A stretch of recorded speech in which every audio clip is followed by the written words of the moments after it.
grandfather's clock was too large for the shelf, so it stood 90 years on the floor. It was taller by half than the old man himself, though it weighed not a pennyweight more. It was bought on the morn of the day that he was born.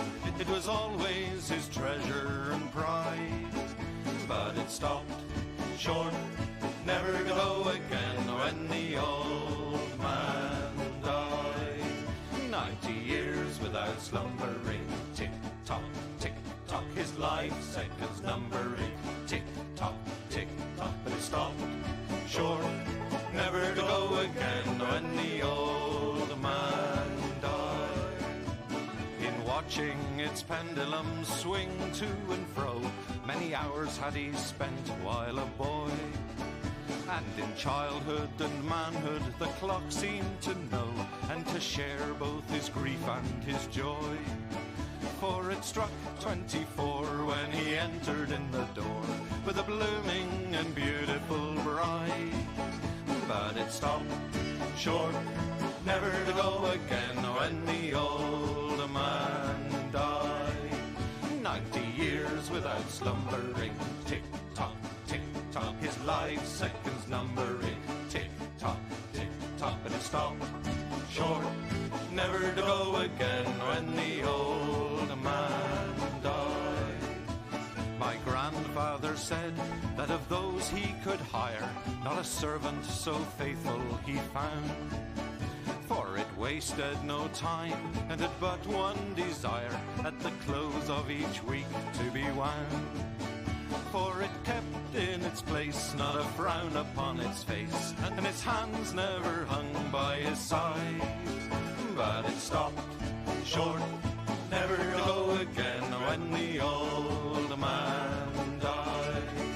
90 years without slumbering, tick-tock, tick-tock, his life seconds numbering, tick-tock, tick-tock, but it stopped short, never to go again when the old man died. It rang an alarm in the dead of the night, an alarm that for years had been dumb, and we knew that his spirit was pluming for flight, that his hour of departure had come. Still the clock kept its time with a soft and muffled chime, as we silently stood by his side. But it stopped short, never to go again when the old man died.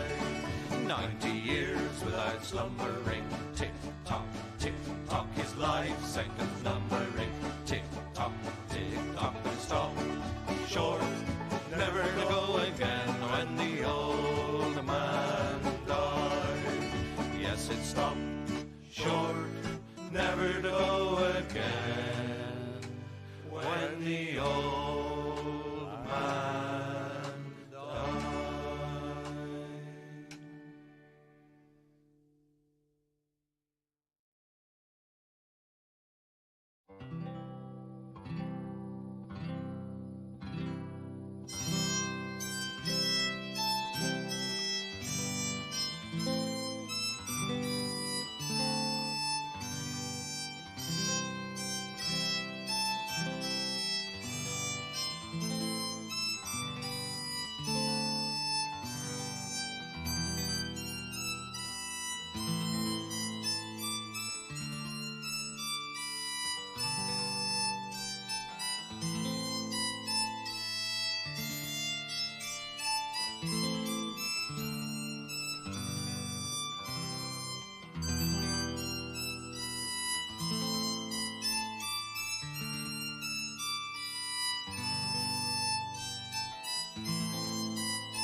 Hello. Hello. Irish. That's okay. You lurk away. You are the lurker queen. But thank you for saying hi. I always appreciate the lurk. I appreciate folks coming to hang out in general. I'm back. I was very tired yesterday. I'm so glad I took yesterday off. I would have been so tired. I would have just been quiet for most of the stream. Yeah, you do your dailies. I actually hopped on to 14 for the first time in a while this afternoon while Penny was sleeping. My daughter Penny, while she was sleeping. I figured she would like wake up in like an hour or so. So I hopped on and did some Wondrous Tales. I need to level up my other jobs. I gotta get my Sage and all my other healers leveled up. So, ooh, very nice. That's awesome. Yep, it's funny because you left some of the classes that I love the most to last, like Ninja and Monk. I love those jobs. They're so much fun for me to play. But I digress. Have fun, enjoy. I need to play more because I pay the sub, so I might as well get my subs worth. I need to get my subs worth, and also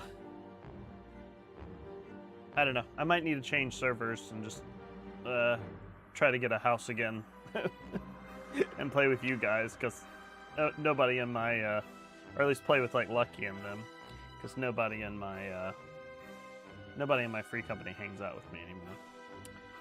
All right, so enough talking about Final Fantasy. Let's talk about painting. We painted. So this is what we've gotten so far. We've done 2 of the 4 Chaos Gods. We have. It's a Final Fantasy 14 thing, Klaus. You don't need to worry. I'll just pet your little head. So we got Korn, the god of blood and war. Blood for the blood god, skulls for the skull throne. You know. But that's him. We did that one first. And then last time, on Monday, we did Nurgle, the god of pestilence and disease and rot. And that's this guy right here. You can see he's got his lovely rusty mace and got some corrosion there in the joints of his armor. Great. Love him. So that's what we've done so far. Now we have 2 more Chaos Gods left and 2 more of this pose left. So we've got Tzeentch and we've got Slaanesh. So Tzeentch is the god of change and magic, and Slaanesh is the god of excess and lust and all sorts of horny things. So we're gonna go back to letting fate decide. We've got our D4 here. 1 and 2 are gonna be Tzeentch. 3 and 4, Slaanesh.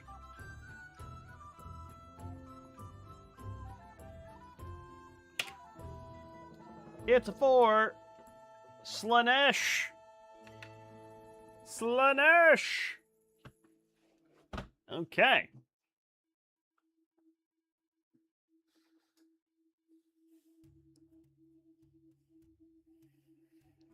So that means I'm gonna need a purple. That's what I'm reaching over for.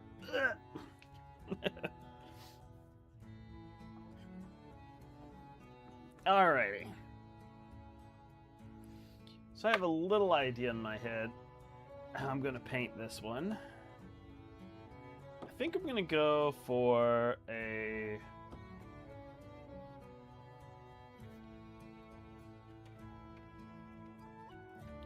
sort of purple, and I'm gonna do the cloth and like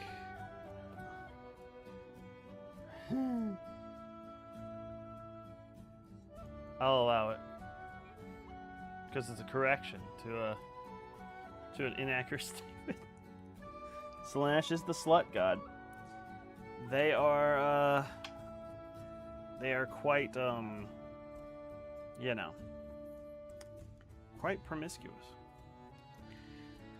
So we're gonna go with purple armor, and then the cloth bits are gonna be sort of a white, off-white, kind of like a warm creamish color, I guess you would say. And then I'm gonna do little pink filigrees on it, because the other thing that Slaanesh is the god of is like sort of like perfection. Because if you look at like Fulgrim and 40k and stuff like that, it's all about, they're all about being perfect. So the metal is going to be gold. And we're going to use gold for both Slaanesh and Siege, but that's the idea. So first things first, we need to put down our base coat color. That's okay. You're forgiven. We love sluts here. And we don't slut shame.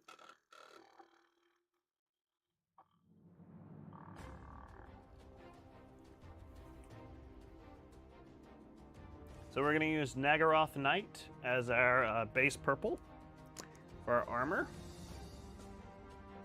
This is a very dark purple. Actually, one of my favorite Citadel colors.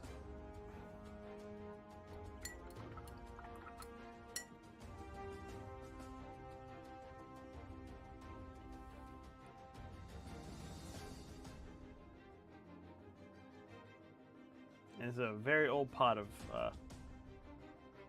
Nagaroth Knight. So I'm watering it down kind of significantly.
Yeah, I can tell I haven't used this paint in a while because it's very thick.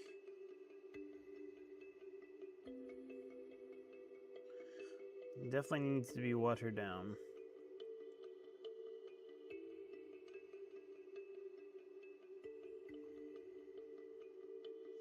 I hope everybody's having a good Friday or Saturday if you're in the future, like Klaus.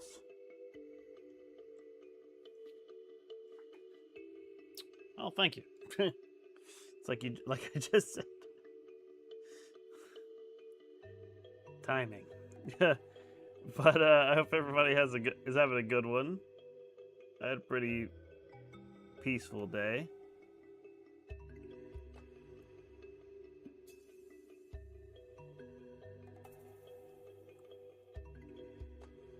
My daughter slept most of today, which was nice. Because she hardly slept at all yesterday, which is part of the reason why I was wiped out. So I was taking care of her pretty much from the second that I woke up, and she did not want to sleep at all yesterday. She just wanted to eat constantly. She was very hungry, so she's going through a little growth spurt, I think. because yesterday she was constantly wanting to eat, and today she was constantly wanting to sleep, so that probably means that she's going through a little growth spurt, which makes sense because she's 3 months old, so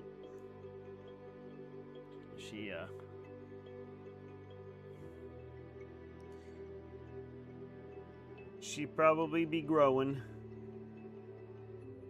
which is what little babies do. I will say, however, it is hot as hell here today. Tonight is like a summer night. It's ridiculous. It's February, and today it got into the 70s, which for the rest of the world in Celsius, I don't know what that is. Like maybe the 20s.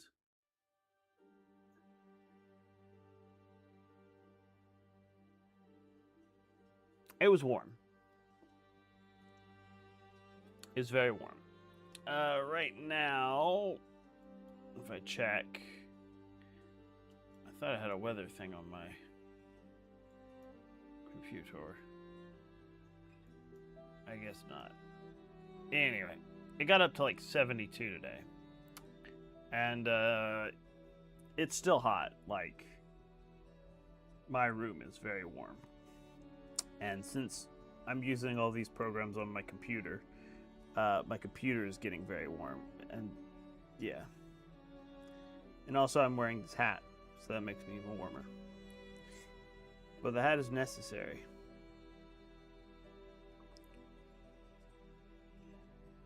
If I do get too hot though, I'm taking it off.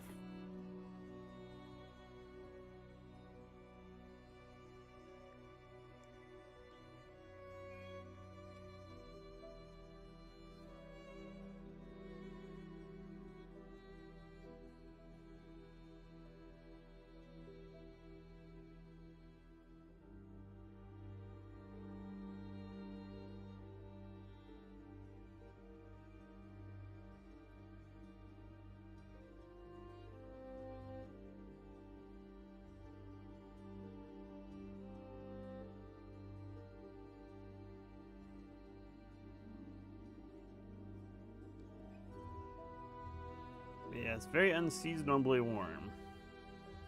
It also rained for most of the day, so that's probably why it was so hot. Because it got very humid.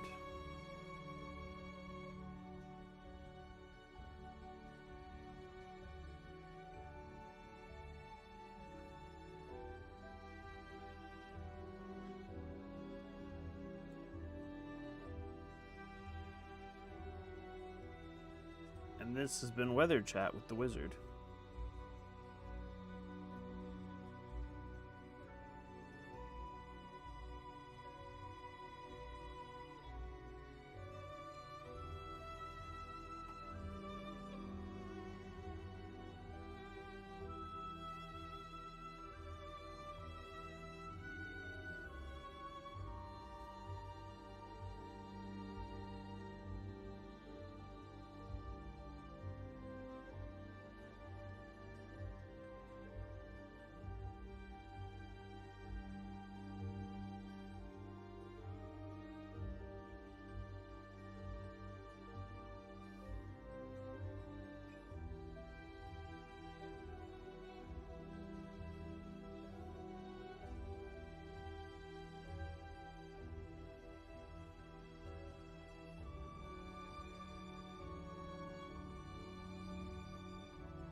Okay.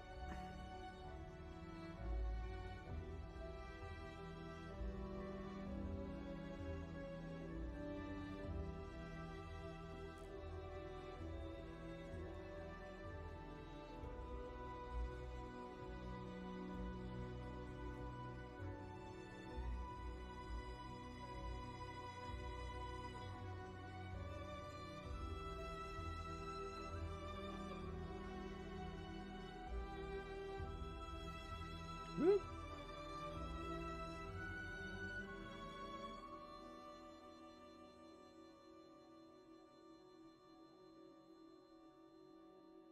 Ha.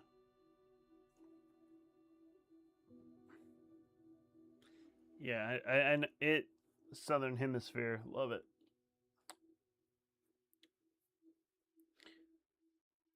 Tornadoes already, Jesus. Yeah, we get the tornadoes here, and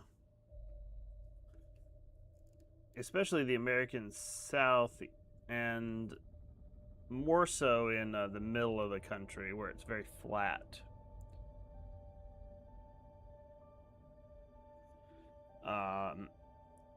Yeah, I've never had a tornado. No, never done it. But there are risks no matter where you live in the country. I mean, LA has wonderful weather all year round, but earthquakes. Let's see, just a touch. LA has earthquakes. I mean, you know, the Pacific Northwest has that, and also forest fires, and you also have those in LA, wildfires and stuff like that, because it can get so dry and stuff like that. So like, everywhere has trade-offs, and then the American Southeast has hurricanes and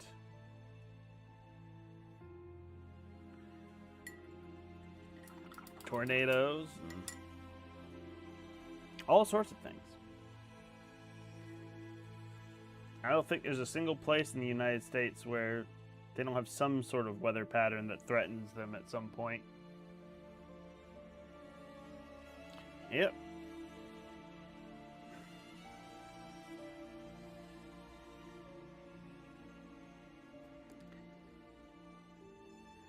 Klaus, are you guys in a tsunami zone? Just the quakes and tropical storms that makes me think that you might be, that tsunamis might be a thing. I don't know. I don't know if tsunamis are a thing in Australia.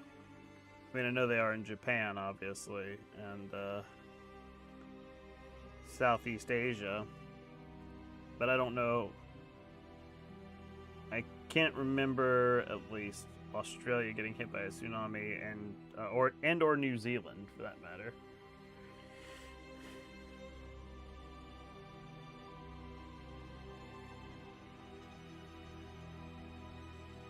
But I would think it would be a possibility, at least.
All right, cool.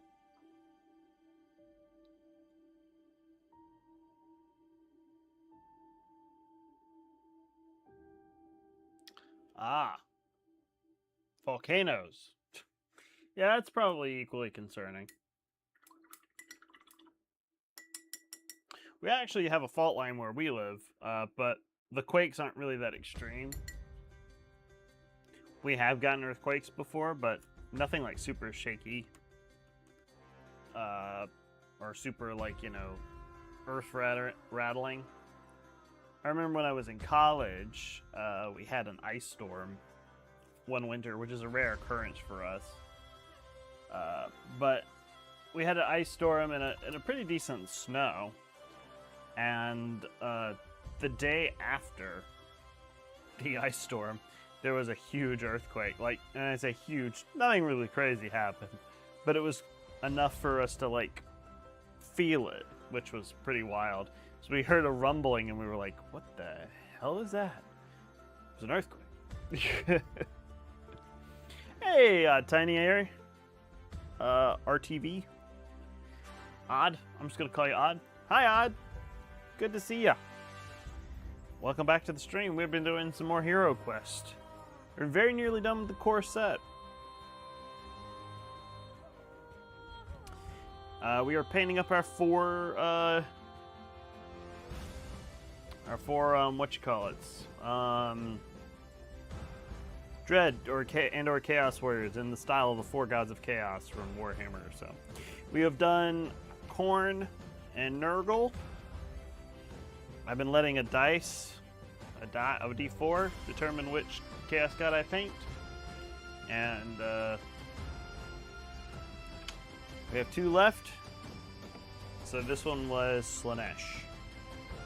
So we have Slaanesh and Tzeentch, and this one is Slaanesh. Slaanesh is the god of excess and lust.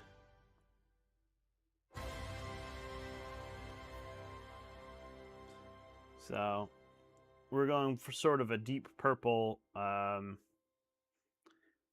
purple armor, and my sorcerer's cloak. This is gonna be my highlight. I need a middle of the road purple. Stand by. Here we go.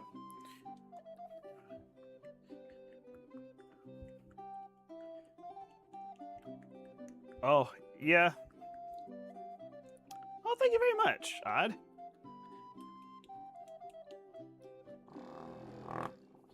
We've just been talking about weather. We're using Xeris Purple. That's our next layer of purple that we're gonna do. So it'll be our transitional coat for the this purple, which will probably be our mid-tone purple. So we don't want to get it too dark, as this purple is gonna be our shadow tone.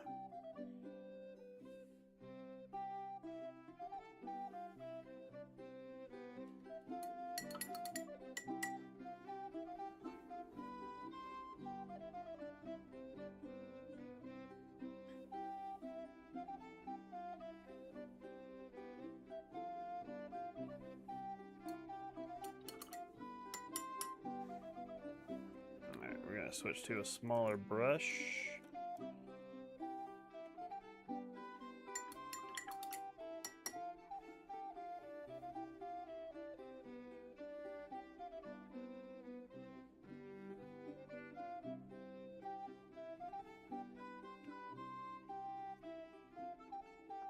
Yeah. Yeah, no, that's perfectly understandable, Odd. I would paint them all the same colors too if I wasn't an overachiever. Did that with my other batch models, but there's only 6 Chaos Gods, or only 6 the Dread Warriors.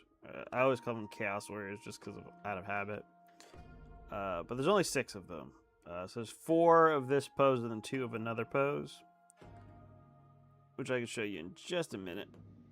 So I thought, let's make them special. And also keep me from just going mad from the mundanity of it all.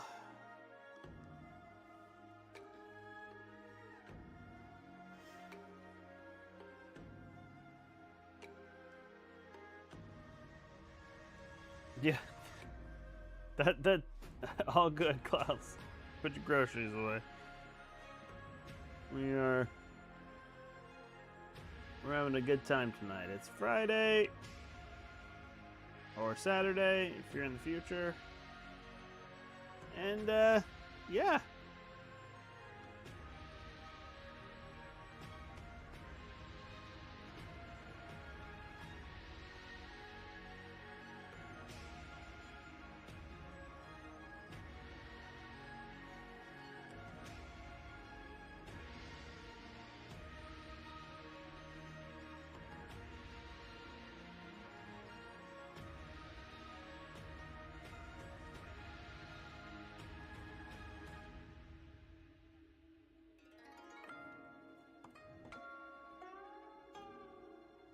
Just being careful not to get any paint in the face grill there. So it would be completely shadowed.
Alright, our next layer is just going to be the Xeris Purple. Whoop! Just dropping stuff.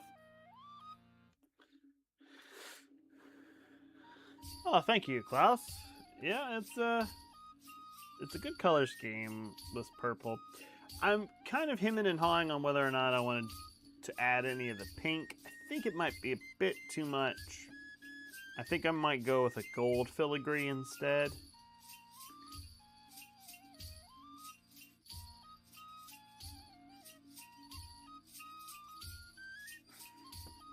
But we'll see how I feel after it's all said and done.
Okay.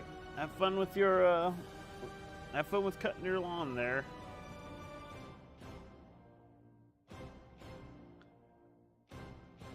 Yeah, I think the gold will look good too, Irish. Yeah, I don't have a metallic pink, unfortunately, Klaus.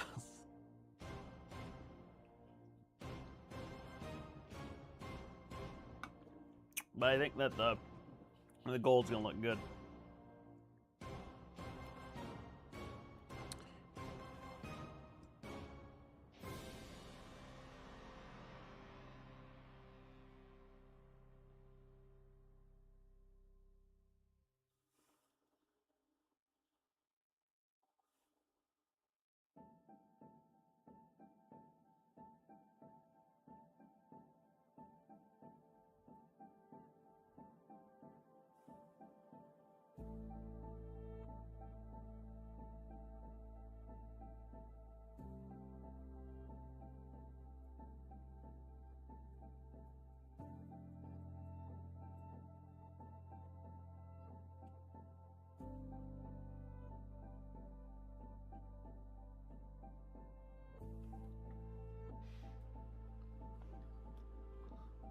Right, well that's our midtone. Purple's looking good. Move on to our initial highlight, which is going to be a mix of Sorcerer's Cloak here with our Xera's Purple.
Alrighty. Now we're just going on to the... Hey, ready?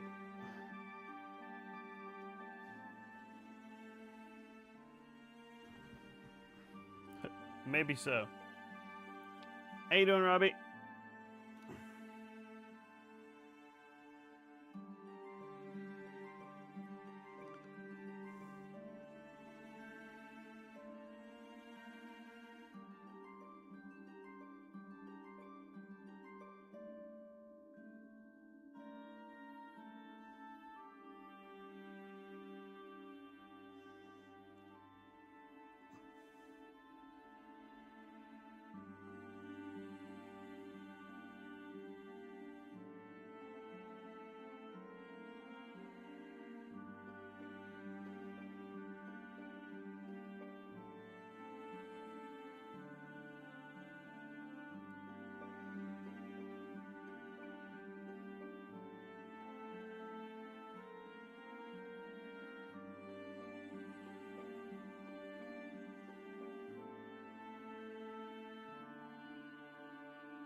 Yeah, I think this purple is going to be, or this sorcerer's cloak purple is going to be bright enough. We don't need to add any pink to this.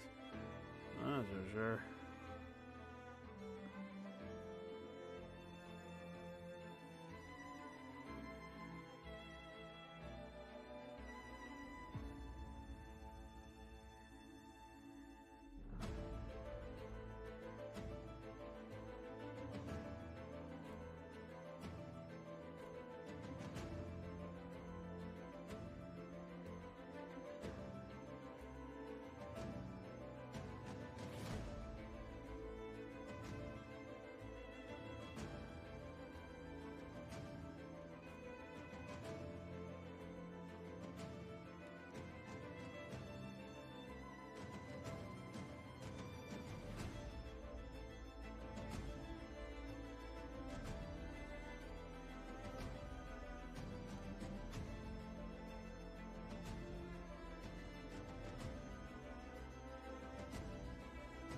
Okay. I really like how this purple has turned out,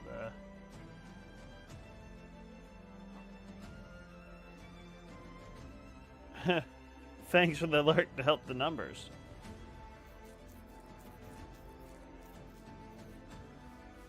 And you lurk as tired as flack.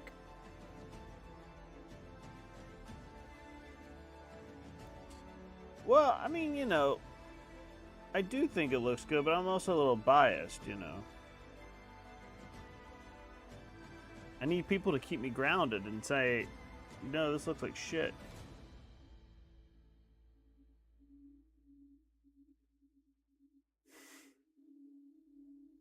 If it does, in fact, look like shit. If it doesn't look like shit, then, you know, that's... Then, you know...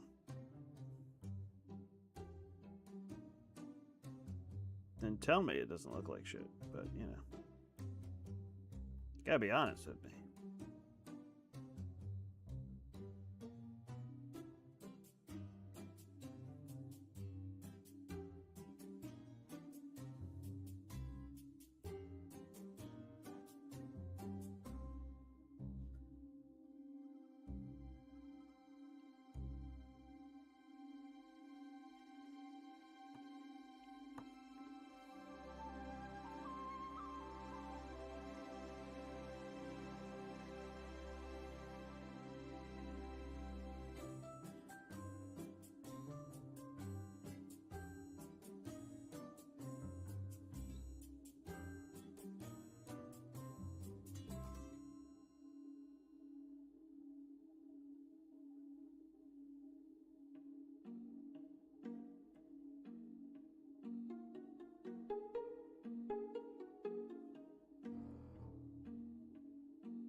Yeah. That's good. Good. Cross your heart and pledge allegiance to the skeleton army.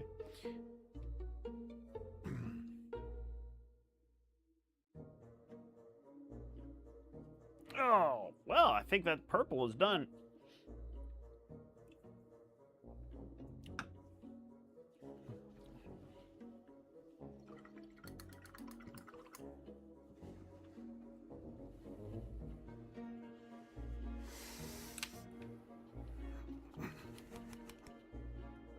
So we're gonna start on, we'll do the cloth now.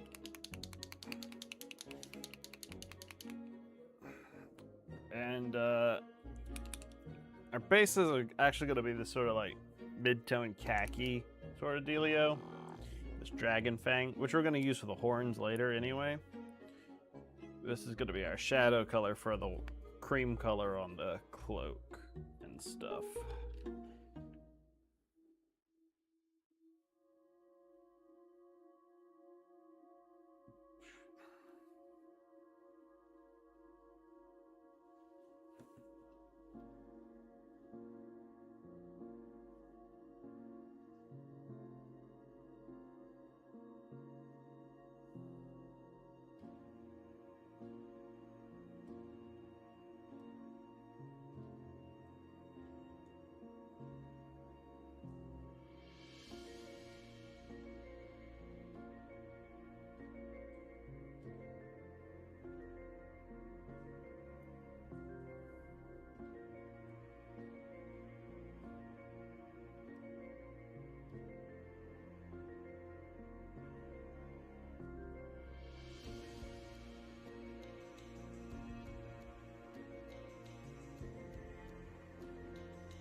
Thank you, both of you. The hydrate.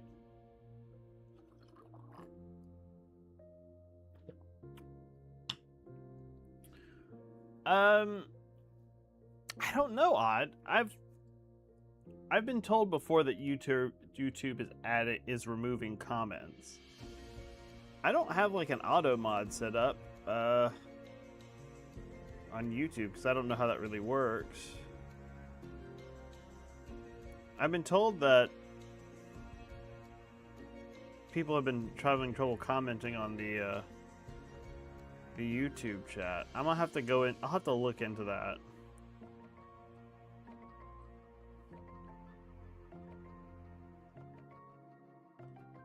I don't mind answering questions.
Divided into 2 chunks. That's okay, Robbie. I get it. No, it keeps me on my toes. These are HeroQuest minis. To answer your question, Odd. These are HeroQuest minis. These are from the 2021 re-release. They're called Dread Warriors in the 2021 re-release. But I'm painting them like Chaos Warriors from the 1980s release. Because they'll always be Chaos Warriors to me. Even without the Games Workshop license.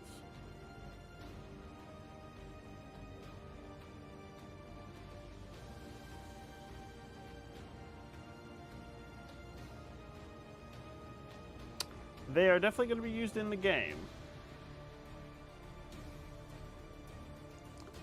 Definitely used in the game.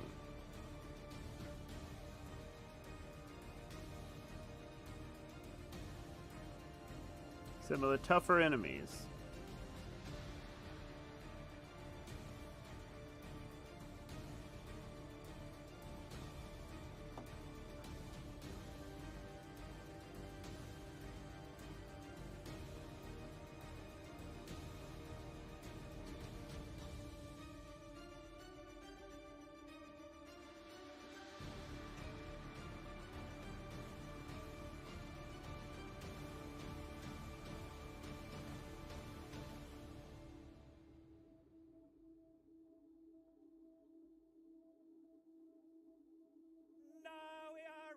To head for the horn away, hey, roll and go. Our boots and our clothes, boys, are all in the pawn to me, rollicking round dandy-o. I understand. I understand. I just as a font of useless information, I have to informate. All right. Cloak.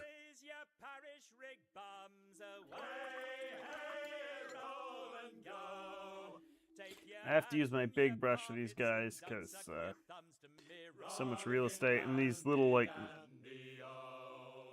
this texture on the cloak eats up so much paint.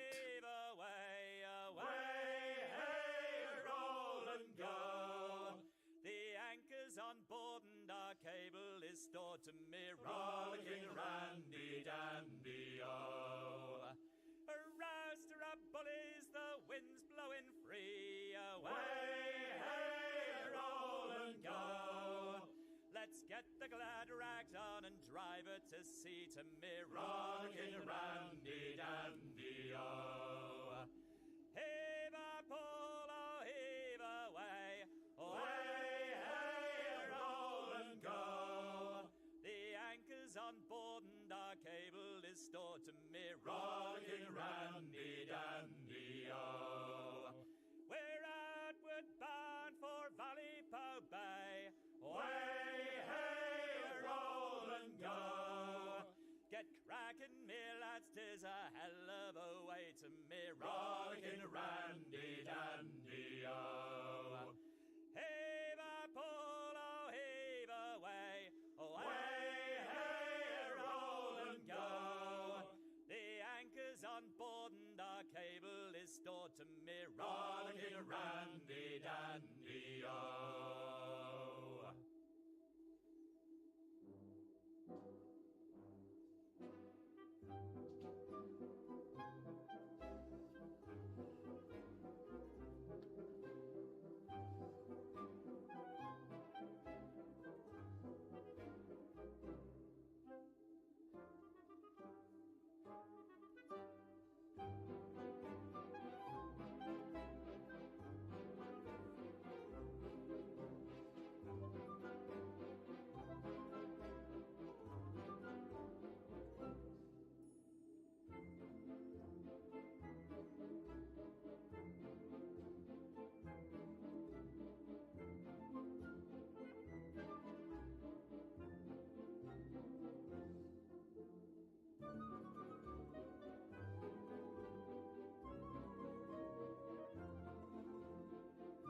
It's like a hair or something on the,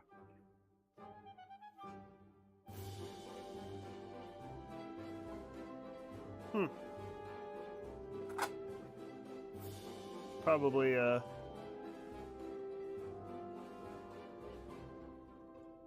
eyelash or a bit of brush that got caught in there while I was priming these things, or just while they were sitting on the in the box waiting to be painted.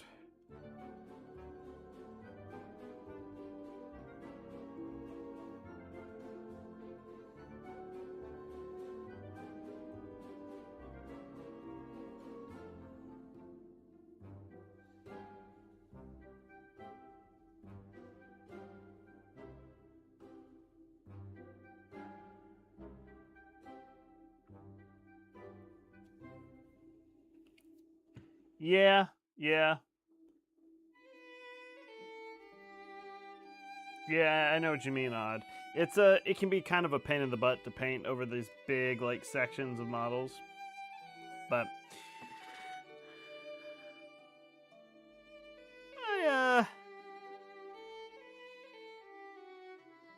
I just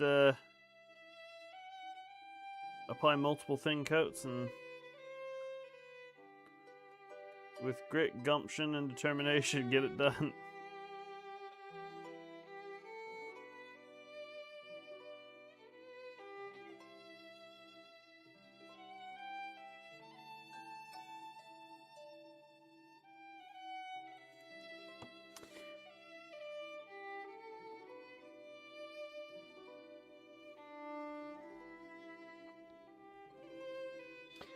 It could be a beard hair. It was a bit short to be a beard hair.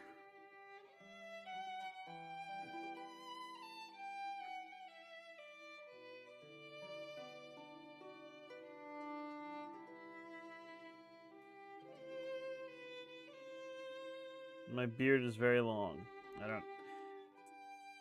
Much longer than I usually let it get, but I haven't had a job in almost a year, so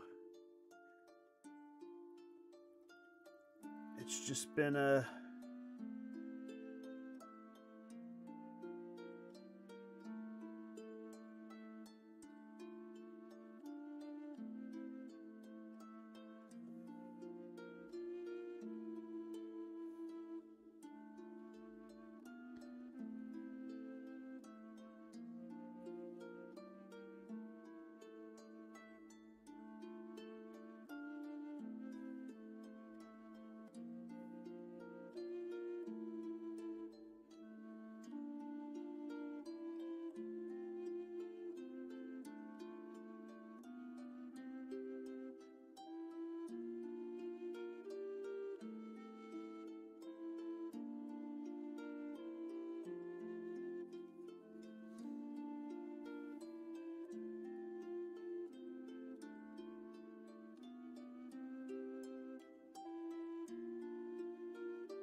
And as for lore, Klaus, there's not a whole lot of lore on the Forces of Dread in the new HeroQuest, unfortunately.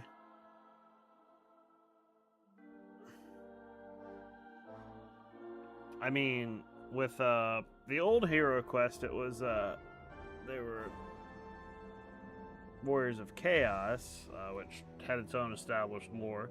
They didn't really go into it too much in the old HeroQuest board game. They didn't say much about the Forces of Chaos.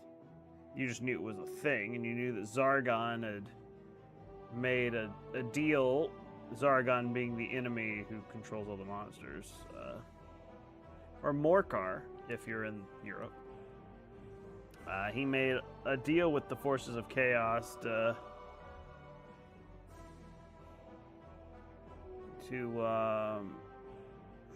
for power, as one does. And there were chaos warriors there. That's all you knew, really. But I mean, if you were to even dig a little bit deeper into what the forces of chaos were, just by knowing anything or reading anything about Warhammer, then you could get more info. Unfortunately, we don't have that luxury with the forces of dread. So that is that's the unfortunate thing. What about the re-release is that dread is kind of ill-defined in the sense that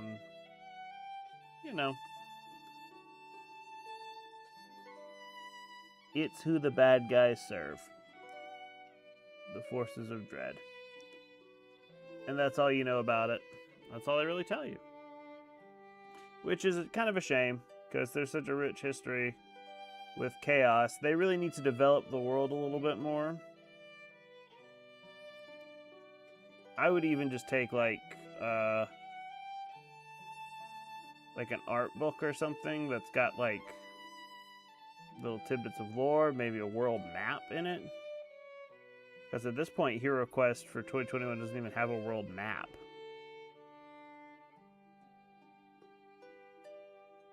You know about some places, but you don't know much else. I'm just going through and I'm touching up some spots that I think a little bit of that cream color got on top of. Where it should not have been.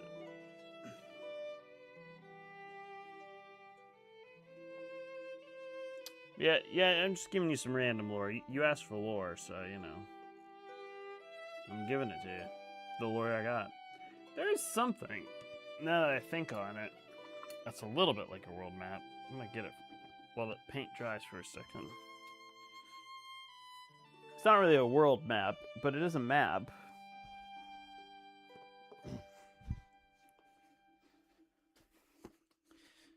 So, HeroQuest has these, has a collection of individual heroes you can get. This is for the monk.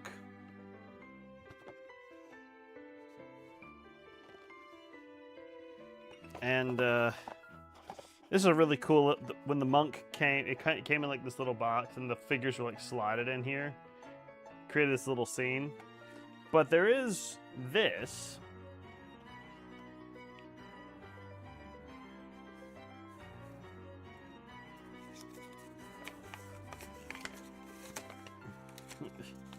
So this is about as close as you get.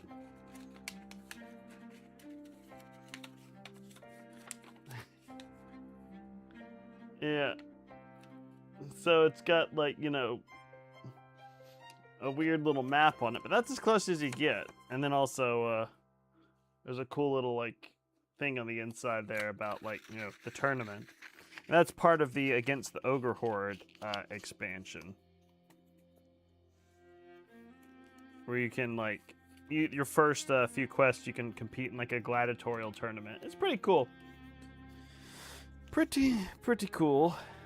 They do stuff like this. This was the last hero collection that they released, I believe.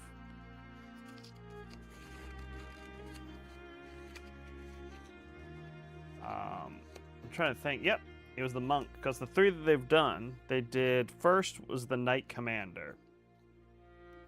Now the Knight Commander was an interesting one, because it was a limited release. And nobody really knew that when it first came out. But it was a limited release, and the only place that you could buy it, at least the only place that I knew of that I could buy it, I'm sure there were other places, but when it initially released, the only place where you could get it was GameStop. GameStop, the American, you know, video game store. And I pre-ordered it as soon as it went up for pre-orders. Took forever to get it, but I did pre-order it as soon as it went up because I had a feeling it was going to be limited quantities.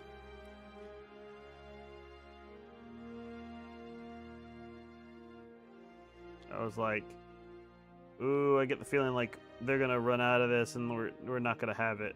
It's never going to be released again. And I was right.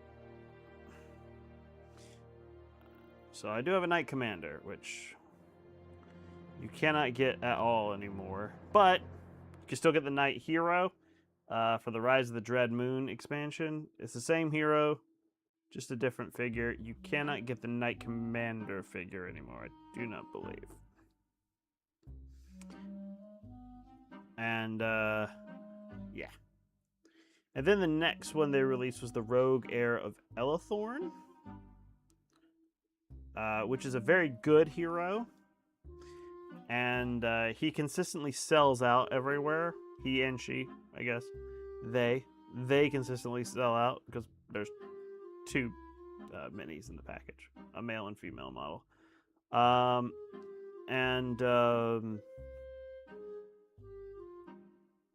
Yeah, they're very good. So a lot of people just proxy them, but I bought them as well. I have all the heroes actually, except for I have everything except for the new Wizards of Morcar expansion. And that's just because I had thought to myself like, oh, it doesn't come out till March. I'll wait to pre-order it. But then people were getting it ahead of time because retailers were shipping it out early. And I was like, damn it. I should have just pre-ordered when I had the chance. Now I can't buy it. I mean, I'm sure I'll be able to buy it once it actually releases, but it's just really annoying to, like, you know, to miss the boat like that when so many people are already playing it and stuff like that. But it's not out on the app or anything, so not like I could play it anyway.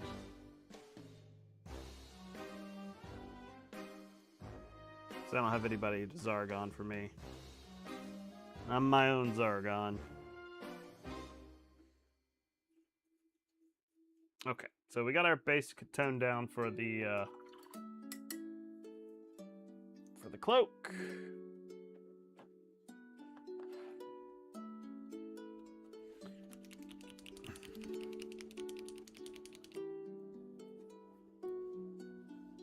Have fun finishing one.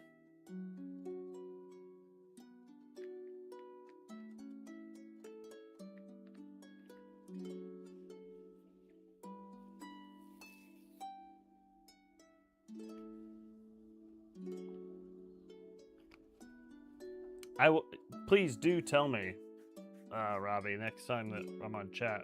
I would love to hear it. We know nothing about the main heroes, but we know from where these two monks started their journey to the ogre area. Yeah, we do. And the path they took. And these lands we know nothing about. Yep.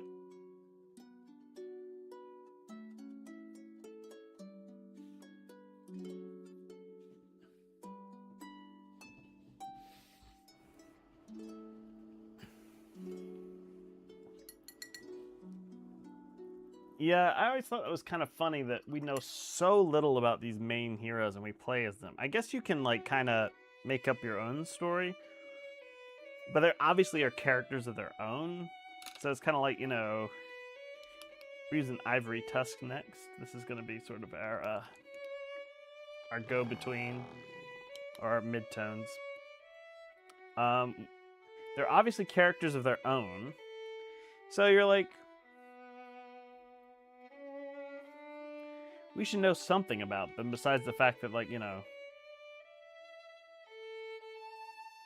their heroes, lol. But yeah. I keep hoping that Avalon Hill is going to continue to support HeroQuest, and that they're going to do a little bit of something to maybe, like, deepen the world a little bit. I'd love just a world map.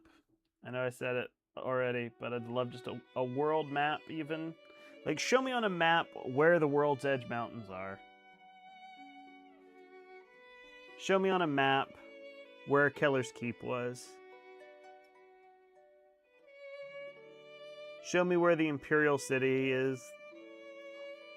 Or the city where you spend most of Rise of the Dread Moon in is. Show that to me. I want to know. Show me all these places. Help me experience this world a little bit, you know? Give me a little something to chew on there, Avalon Hill.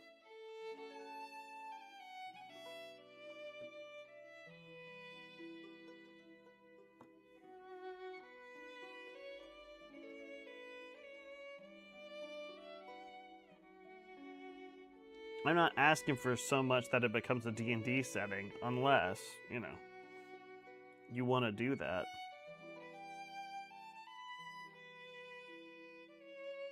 So I don't think that's necessarily a bad idea, Avalon Hill, if you're listening.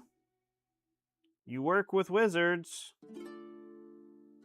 and Hasbro.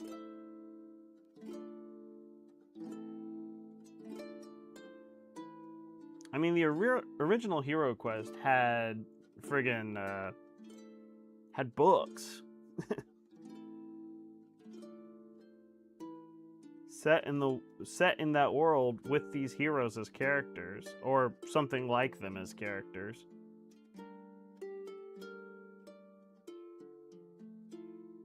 So it's not like it's completely out of the question to try to, like, you know, flesh out the world a little bit. What are the forces of dread? Tell me.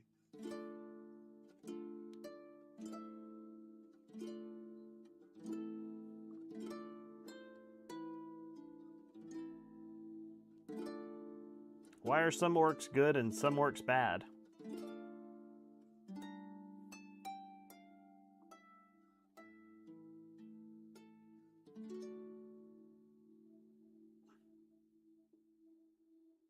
Explain these things to me.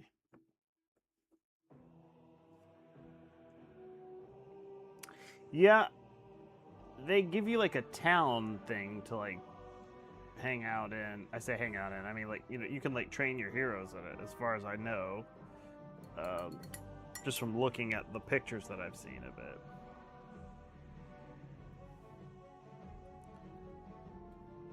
So, something, you know?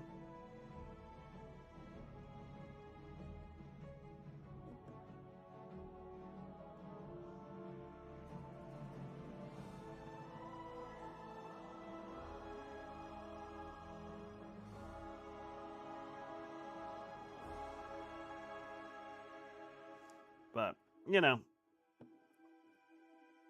it is at the end of the day just a board game. It's not like a fully fleshed out role-playing game or anything, so.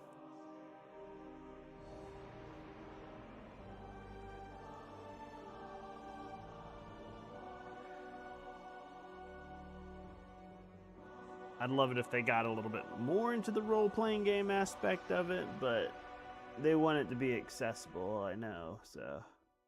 I can see them not really, like, you know, wanting to do too much of that. But I think that it's doing well enough that they are gonna try to keep it up, you know. I'm on the Avalon Hill Discord, and it seems like there's big plan, according to them at least, there's big plans for HeroQuest in the coming year, so they're definitely still supporting it. I know there was a little bit of a worry for some people that, oh, I'm using a 2, I should be using a 1. That they've been very quiet recently. And there was a worry that after Wizards of Morcar that there might not be any more support because they've taken it off of like Hasbro's Pulse website, which is like, you know, a place where they put a bunch of their stuff that you can like buy. And it's like very hard to find from like official sources, but according to them, they're still going strong, and it's going to be a big year for HeroQuest.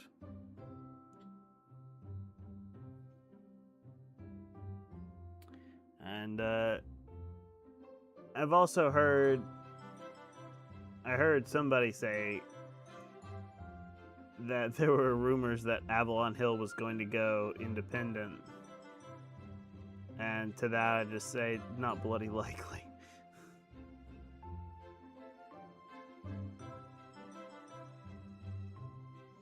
Because Hasbro and still owns like all of their IP, so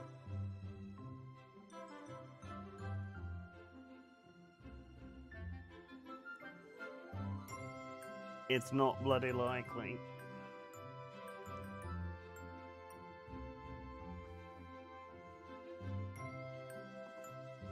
But I digress. That's just, you know, your old games industry, typical hullabaloo. Hasbro, when it comes to like their board game division, they only are their like physical like media type games. They seem to only really care about Wizards and Dungeons and Dragons and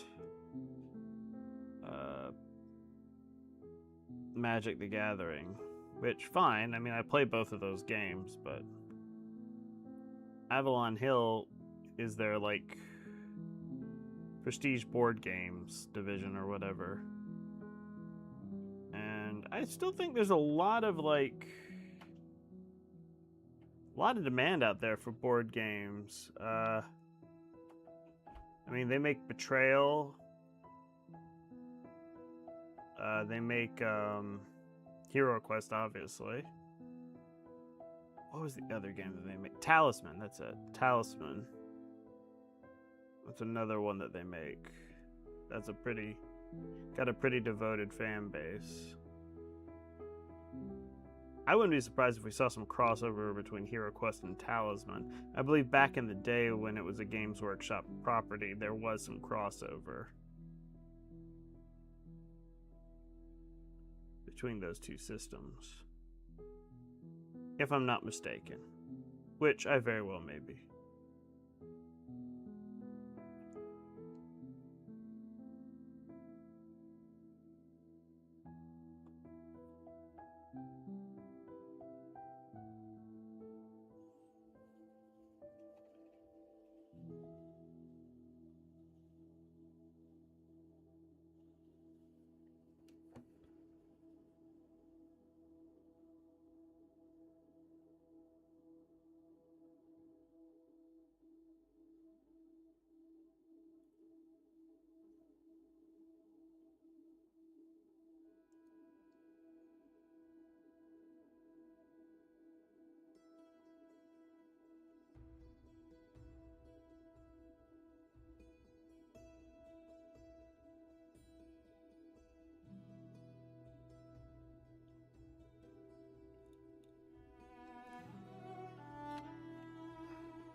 Universal, not the park. Oh boy. Yeah, I know. I mean, just from being in the board game scene for, I say scene, I've been a board gamer. And it, like, a trading card and like, you know, tabletop player for ages. And I tend to try to keep up with like the industry news because that sort of stuff really affects me in the sense that it's like the stuff that I like really get involved with,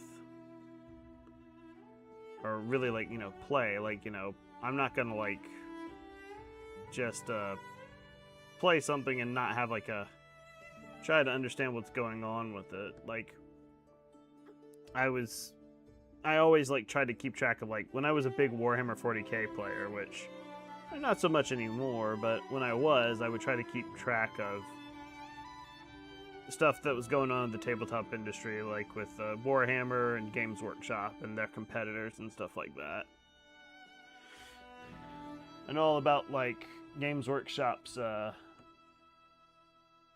know, IP battles and whatnot, and all the stuff that they tend to do, because lots of C and D's, that's the word I'm looking for. Cease and desists flying around. I know most recently there was a big kerfuffle about Games Workshop sent a cease and desist to a it was an indie video game company. They were making a game, I can't remember what it was called, but they issued a cease and desist. The next color we're using is going to be an off-white. This is going to be our highlight color, but we're going to mix it with the ivory tusk real quick. So we're using trooper white.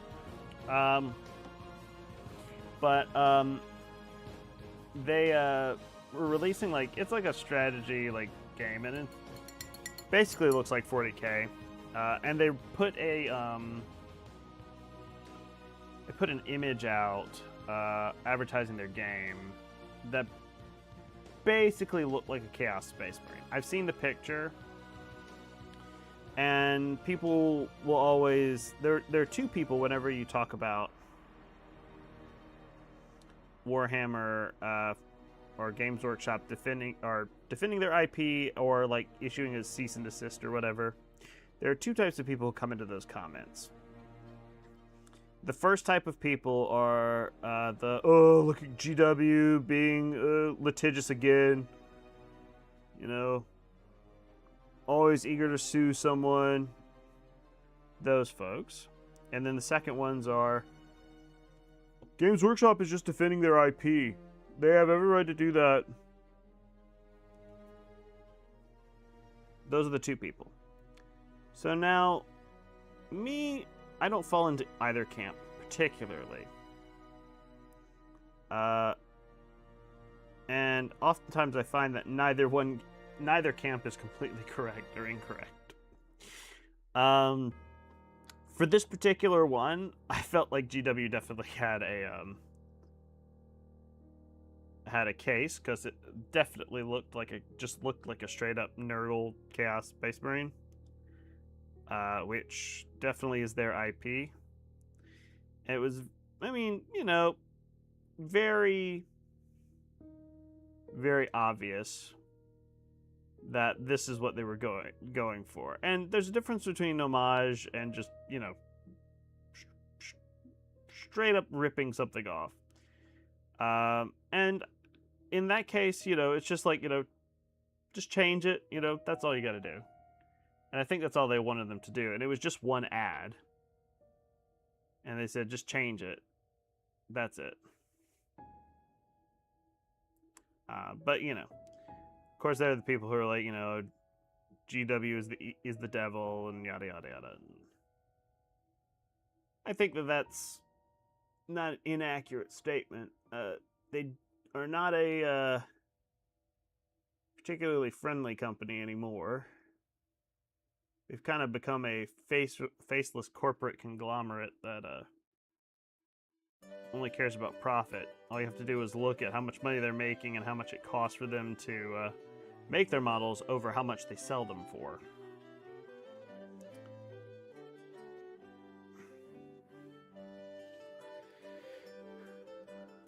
So that's my take. I think they had a case in this particular case, and a lot of times they do have a case. I think that I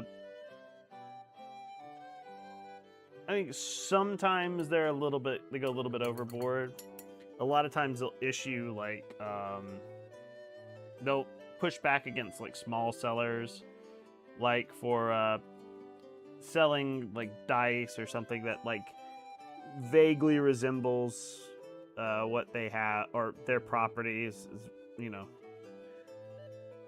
it's legally distinct enough, but it like, you know, it looks enough like it as well to like get you in hot water. And I think going after small sellers like that is kind of like, you know, what are you doing there? You're just creating bad faith in your game, especially if these people have been doing it for a while. And like, you know, now all of a sudden you care. That's the kind of the thing that, you know, people get mad about. But me, like, I always say that like if you're like stumbling too close to copyright, then you're kind of playing with fire when it comes to any sort of like physical product that you're creating or making money off of.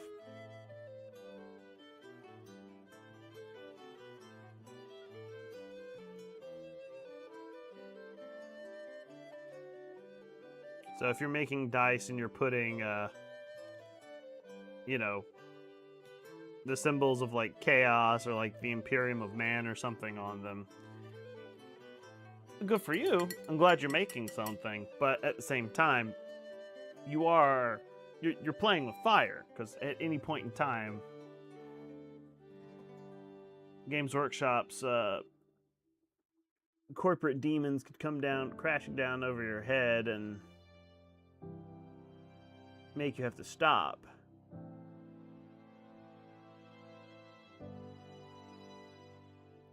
And they have every legal right to do that because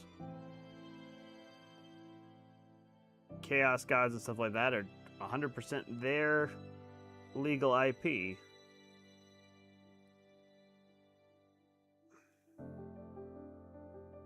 So, I mean, you know,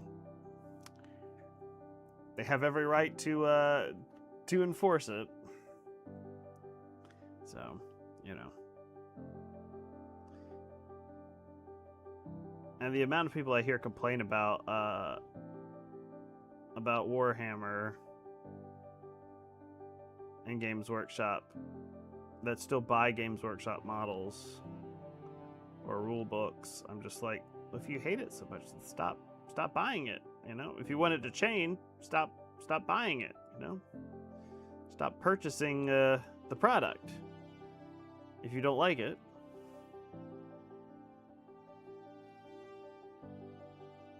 So there you go. That's my 2 cents.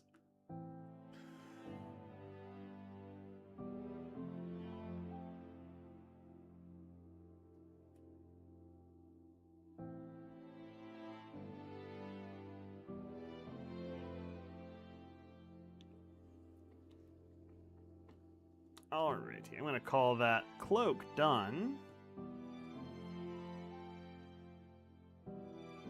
I don't know if I love it. I think it looks fine.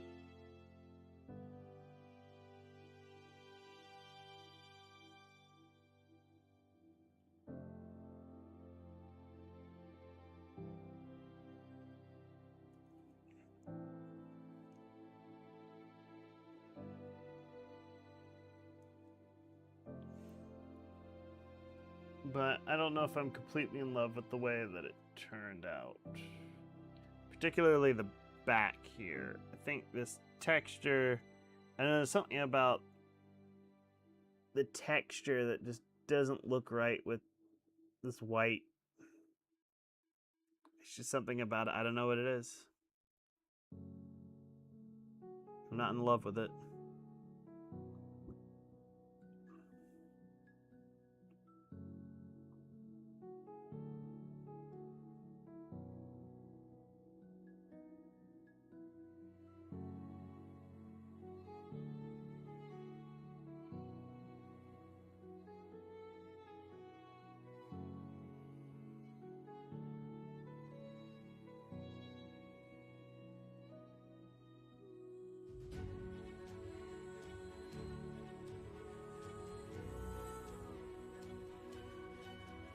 Yeah, it kind of looks like mold. It's I mean, it is part of the mold, as in like the casting of the figure, but like that's just what it is.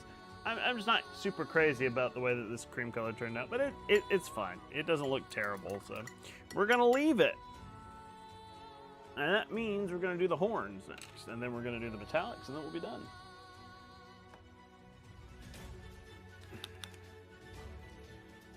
What's an interesting line, Robbie? Robbie, I didn't. I think I missed that when I was just ranting about GW for a few minutes there.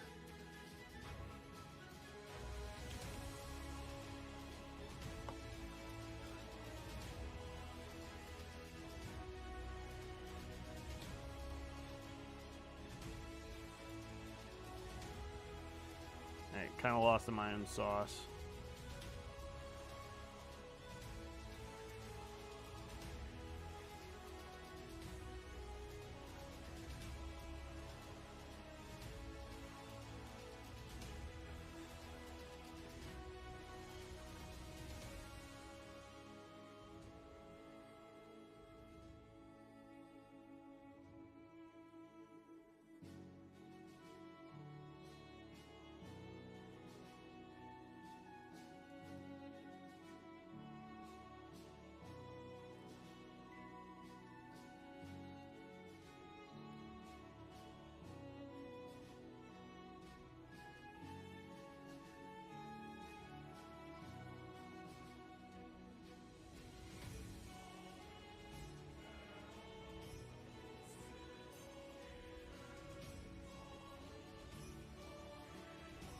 Yeah, I was thinking maybe a wash or something. Ah, yes, the GW rant. Yep. So, what particularly about the GW rant? Because I went on for a while, just about like, you know, there's a lot of GW fanboys out there still. A lot of people who think that they can do no wrong. Which always surprises me when anybody's a fanboy of any company. It's like, you know that their goal is to make money, right?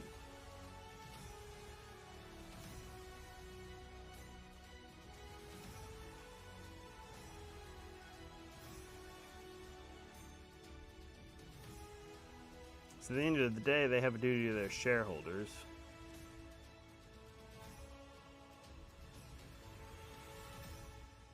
Because companies don't exist to make product anymore, they exist to make money. They exist to make money for people who are invested in the company. The product is sort of a byproduct of the idea of making money. If they could just not produce anything and just... It is an interesting conversation. If you have a good non-yelling conversation, yeah, because... But as I was saying, if like companies don't exist to make products anymore, the products are just sort of the end result of the means to which to make the money. If companies could produce nothing and give that to a consumer and still make money, that's what they would do. Because a weird sort of thing is like, you know, it costs money to produce things.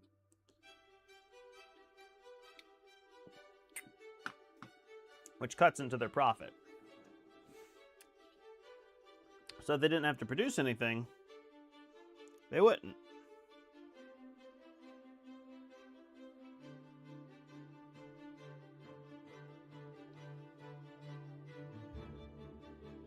Just like if they didn't have to pay their workers, they wouldn't.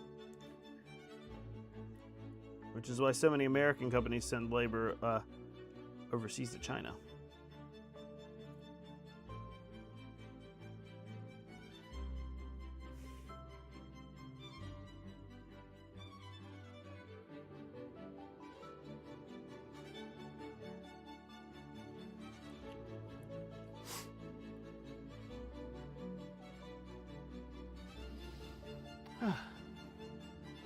Sorry, I went on one of my socialist rants again.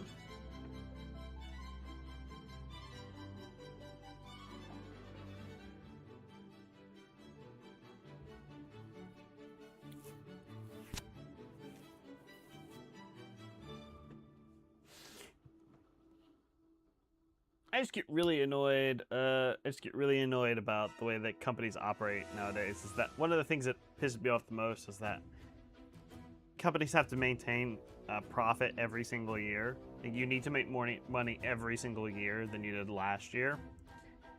And I'm just like, it's impossible. You can't do that every year. Like, eventually, like, you know, you're gonna have a year where you don't make money, or you make as much money as you did last year, if you're lucky. But these large corporations have to post an increased profit every single year. And it's because the shareholders, they make money off of the profit, and they want to make more money every year.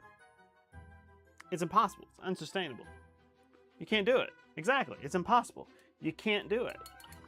But corporations find a way to do it. The way they do it is that they don't increase wages, and they have huge layoffs in order to make it look like they are, to make it look like they're making more money than they actually are. And then they have to rehire everyone. But it makes them look like they're posting profit. And then they restart their wages again, so they don't have to pay increased wages for increased services for long-standing workers or anything like that.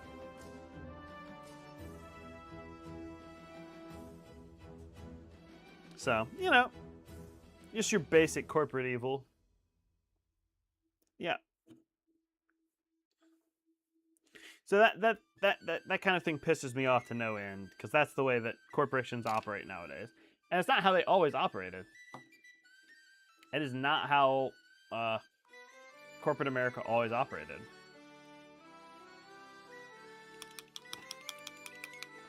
At one point, corporations just made money, they made profits, and that was it. And they hoped that they made more money and more profits than ever, but it's just like one of those things. It's like, and they, I mean, like, you used to have pensions in this country. Like, if you worked at people wanted you to work at a corporation for long periods of time. So, you know, when you were done working, they would give you a pension as thanks for all your years of hard work.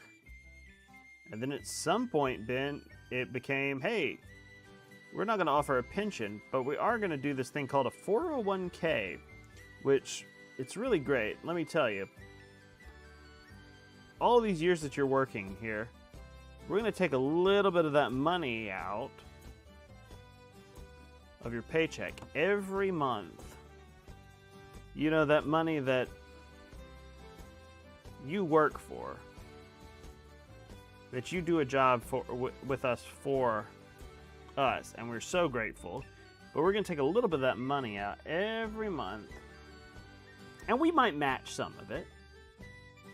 Some companies do like 100% match. Some of them might do a certain percentage match, and oh, that's so nice of them to match that. And we're going to take that money, we're going to gamble with it.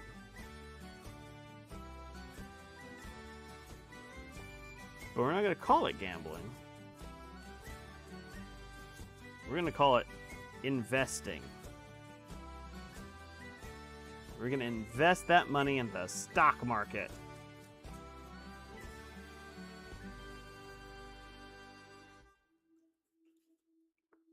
Now, you're not going to have any say over what you're investing in, or, you know, if you do, then, I mean, you know, you probably don't invest in the stock market and don't know which stocks you want to invest in. So we'll just do it for you. We're just gambling that money because guess what? At any point in time, your 401k, the thing that you've worked so hard for, that you rely on in order to retire so you can eventually stop working, is just, it could at any point just disappear.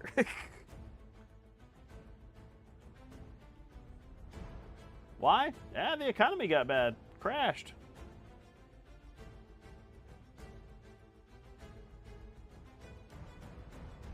So many people lost their 401ks in the 2008 housing crisis. Not even funny. Same thing with the with COVID. A lot of people lost their 401ks.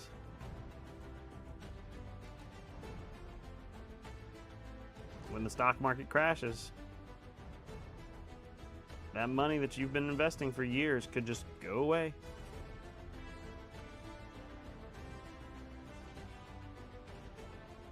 And all of a sudden you've got nothing to retire on.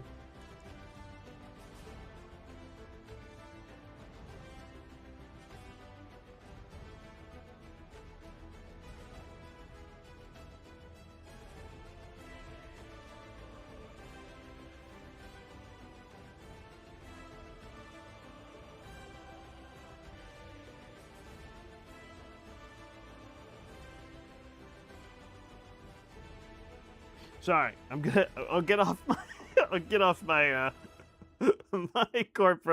my rant about corporations and 401ks. I'll get off of it now. It's done. I'm done. Done talking about it. I'm just gonna paint my little plastic man and continue sweating my balls off because it is hot.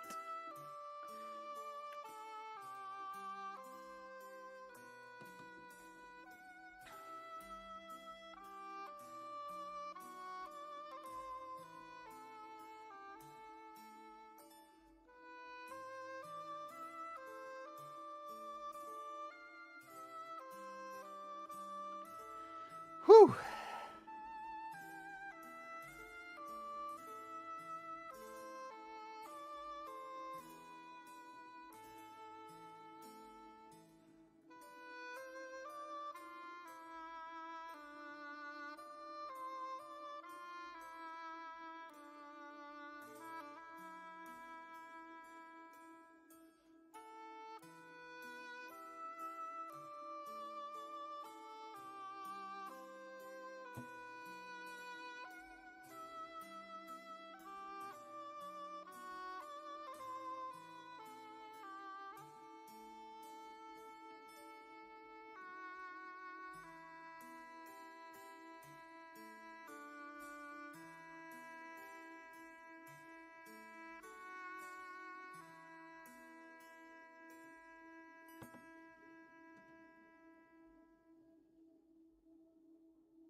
Alright, the horns are done.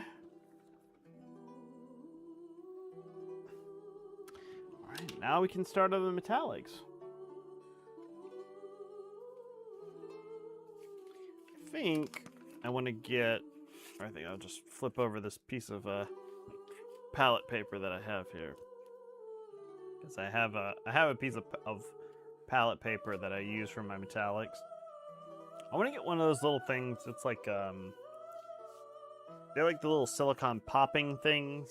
Like they give them to kids to like keep them occupied in cars.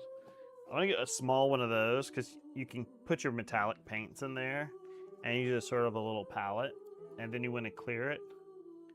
You just pop out, and then you don't have to clean it, and then it just sort of like the dry paint just sort of peels off.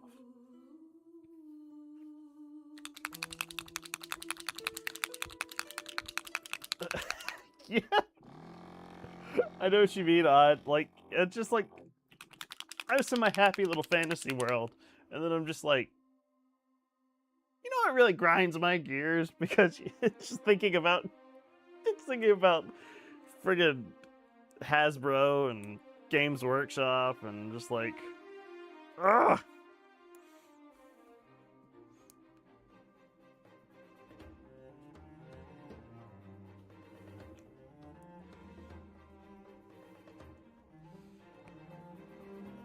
Because there's no reason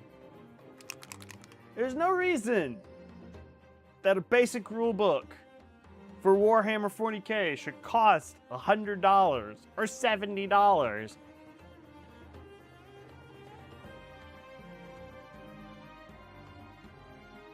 Printing costs are not that much. The only reason that it costs that much is because people will pay for it. It's just so stupid. Like, why are you paying that? Why are you paying that much for a book? All right, I gotta put on my sexy gogs.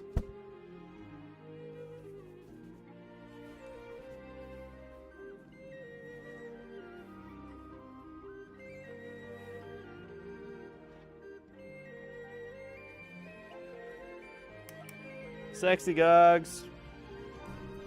My headlamp started working.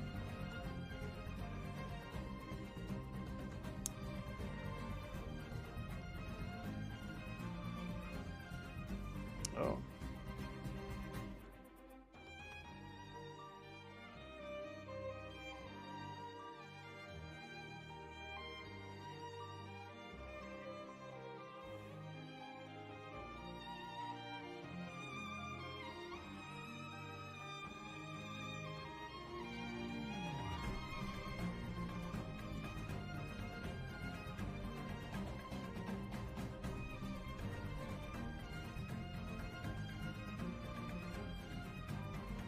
Oop.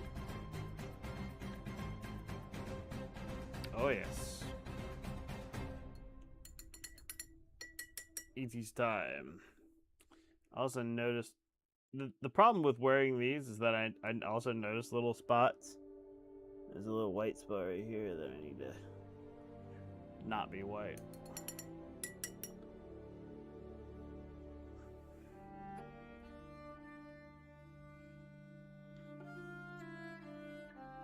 Start looking just a little too close. The tip is on this brush is kind of split, so I'm gonna get my smaller brush for these little tiny fine details.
keep making mistakes.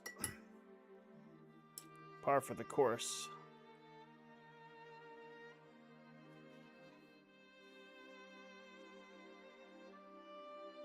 Will do. Thanks, Odd.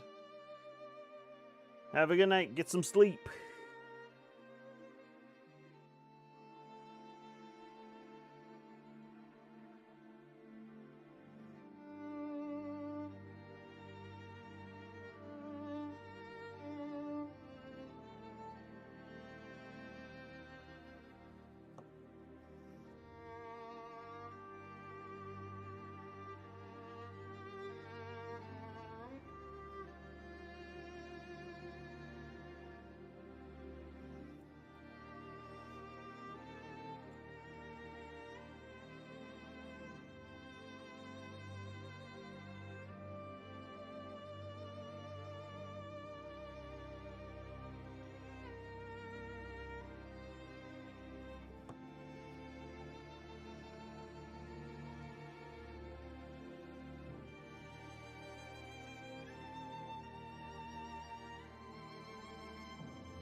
I know why I'm struggling with this purple so bad. Or this gold so bad. Okay.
I do like this gold, though.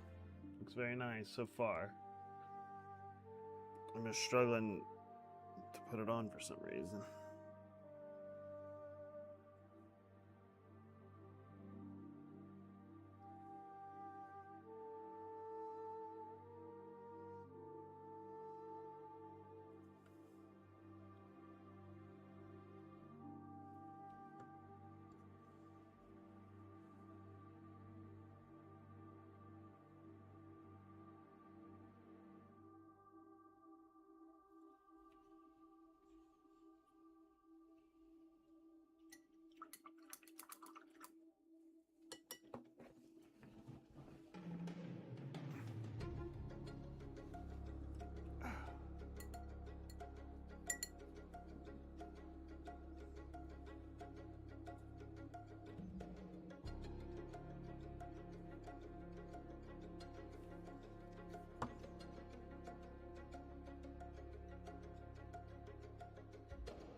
I swear this headlamp has a mind of its own.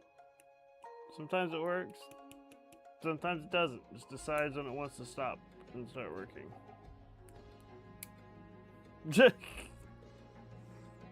So weird.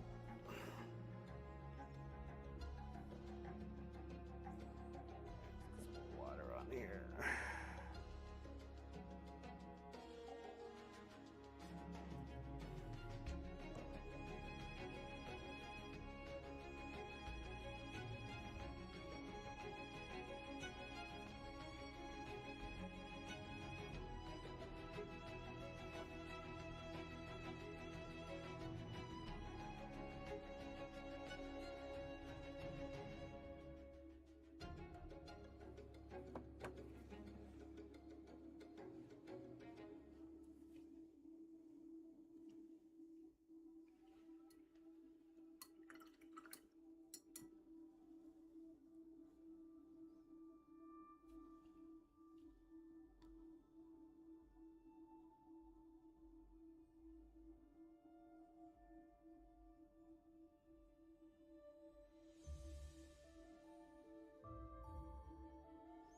I was looking at the tip of my brush.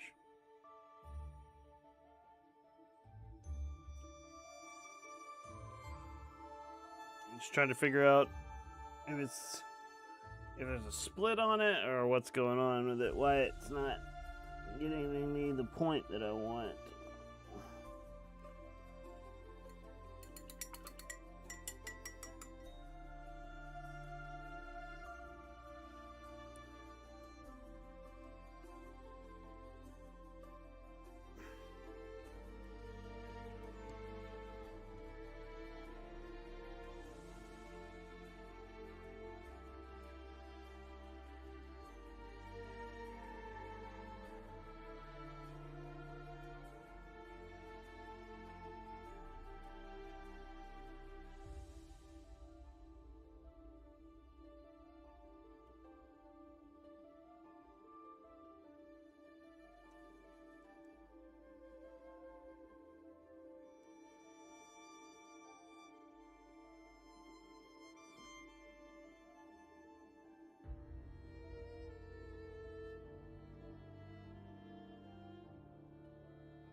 Sorry if you couldn't see that. Because I was trying my hardest to get these little spikes here, and it was just really annoying. So I don't know why it was so annoying tonight, particularly. But we got the little details done. So.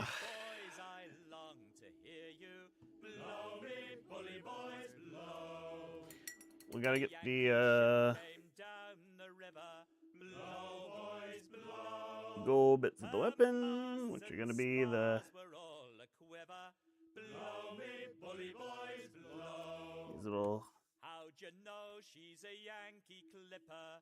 Blow, boys, blow. little phalange down here, whatever it is. That run in the scuppers. Blow me, bully boys, blow. She's a Yankee ship bound out for China. Blow, boys, blow. And a bunch of of beggars they have signed her. Below me, bully boys, below. Who do you think was the skipper of her? Below, boys, below. Why, it's old Bully Forbes was skipper of her. Below me, bully boys, below. Who do you think was the first mate of her? Below, boys, below. Why, Sakarappa Jim was first mate of her. Below me, bully boys, below. And the second was Sam the Slippery Dodger. Below, boys, below. He will ride you down like you ride a spanker.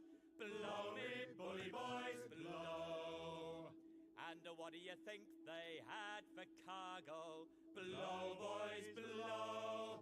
500 girls from Yokohama. Below me, bully boys, below. And what do you Yeah, we think get they this little had for breakfast?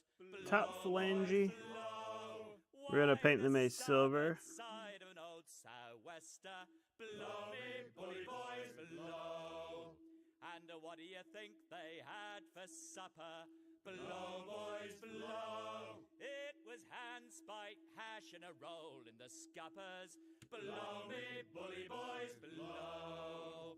Oh, blow today and blow tomorrow. Blow, boys, blow. Oh, blow this hell ship all to sorrow. Below me, bully boys, below. And then we get the face.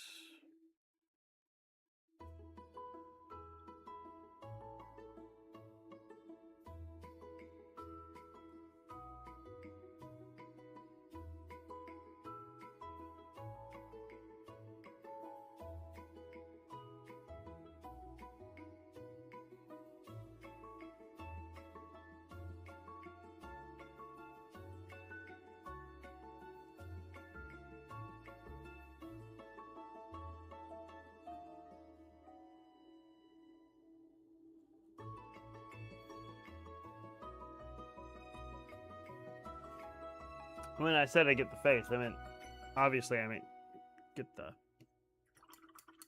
shield, because the shield looks like a face.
lot of mistakes tonight.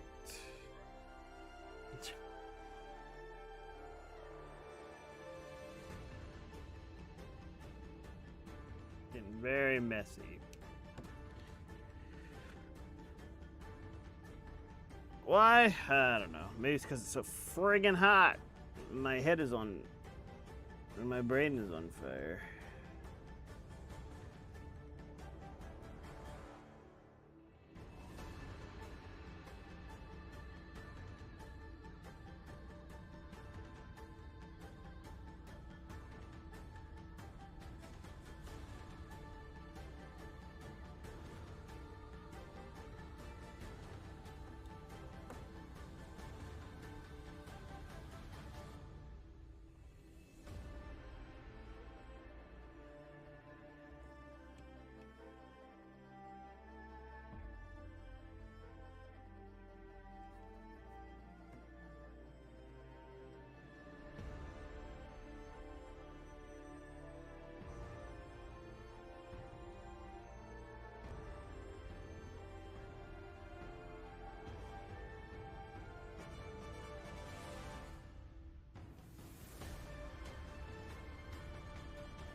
Back and fix some of these spots that I got gold on by accident. Just hit it with a mid-tone and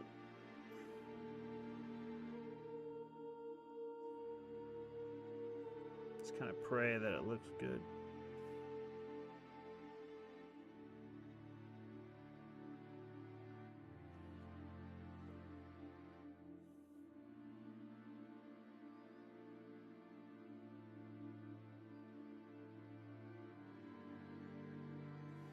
Okay. All right, we did our gold. Gold looks pretty snazzy, not gonna lie.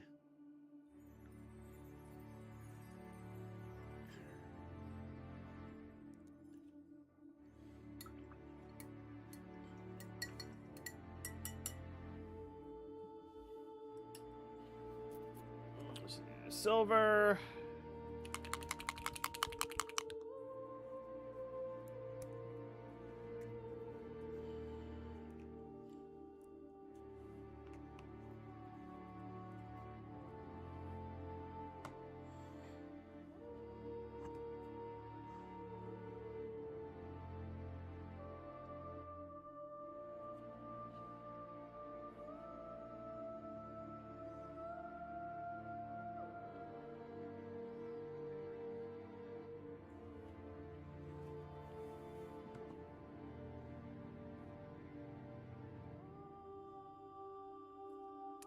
And we're just using the same color, metallic colors, or the same silver that we've been using, which is Dwarven Iron. But this one we're going to bring up to a shinier silver. So we're going to end up using a little bit of the Surcoat silver. Because our other one's been kind of easy to go on like the duller side. Because Corn was, his mace is covered in blood.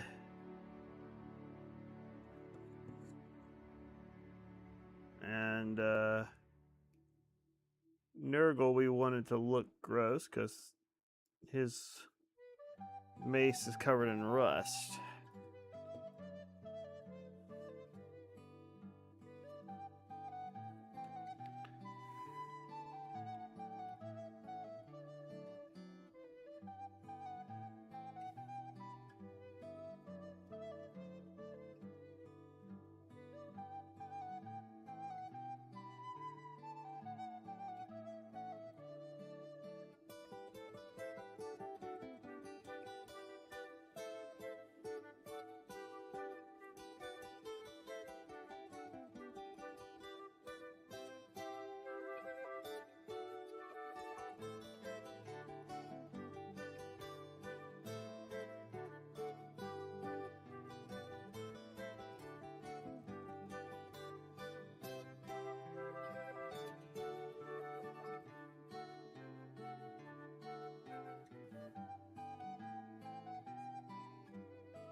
Okay.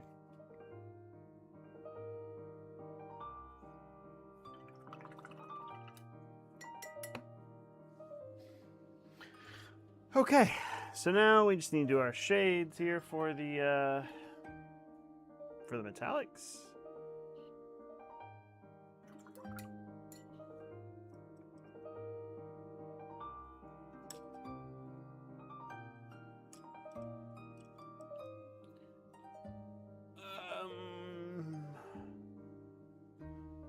We're gonna use a warmer shade than the Agrex Earth shade for the gold. We're gonna use Seraphim Sepia.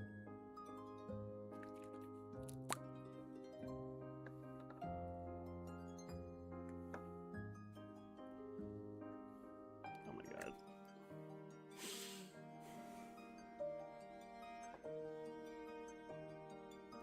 You got paint all over my hand.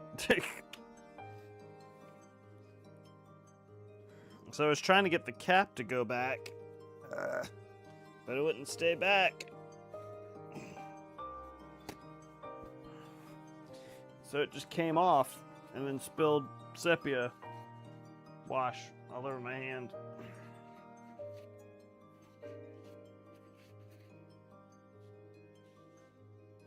And a little on my desk, but not too much. At least it just didn't like dump out and go everywhere, which is a big problem with the washes. Promise I'm not gonna go off on another rant, but these GW pots are no good. They charge too much for their paint, and they don't use dropper bottles, so.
Oops.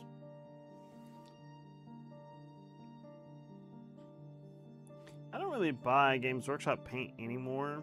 I have a bunch of old ones that I still use.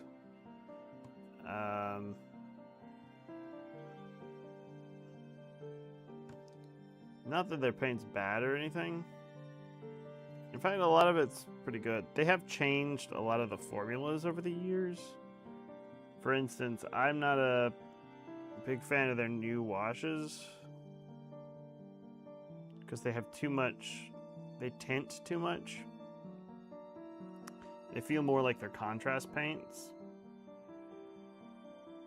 which, you know, I've got nothing against their contrast paints. I just don't use them that much because I don't use that style of painting that much. I don't do the slap chop, and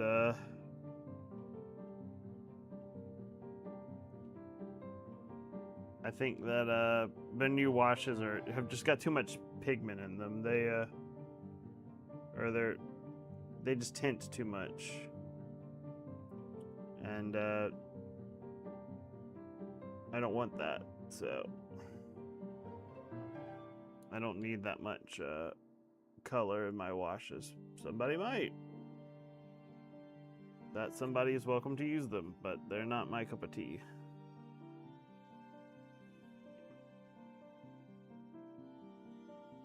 And the other reason I don't use them is because I don't like their paint pots.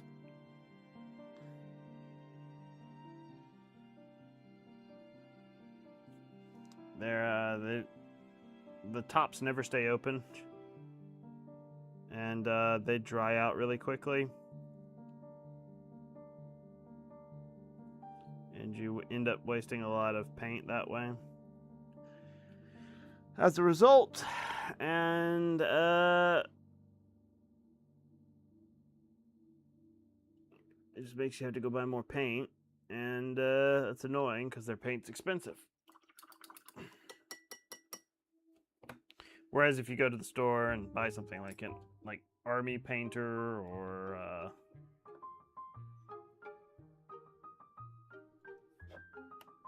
Two Thin Coats, if you can find it, then you're getting a larger bottle and you're getting a dropper bottle. For instance, in this old GW pot of Nagaroth Night, there's 12 milliliters of paint in it, and then in this Two Thin Coats, there is, where is it? Where is the amount? 15 milliliters and some drop roll. So I get 3 more milliliters of paint, which is a lot of paint. And you get it in a dropper bottle. And also, like with the Army Painter, they come preloaded with mixing balls as well, which is nice. And let's see, how many milliliters is this? This is 18 milliliters. So you get even more bang for your buck with Army Painter. And they're also it's also cheaper than both of those brands. So there you go. My shill for the Army Painter. Not a sponsor. If they wanted to sponsor me, they could.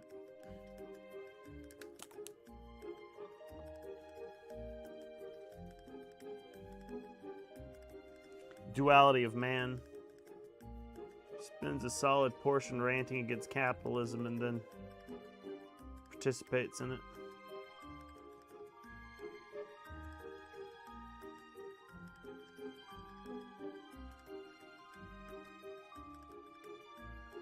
I actually have no problem with capitalism itself. And I just have everything to do with I just don't like late stage capitalism and corporate greed. Go figure.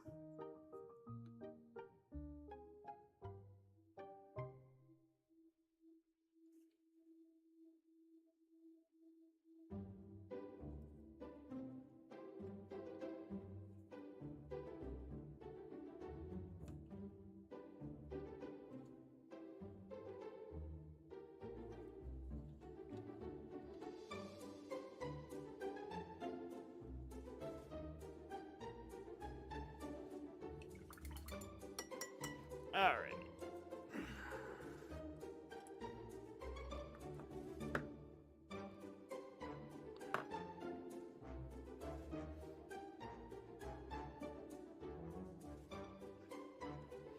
Alright, just waiting for these shades to dry.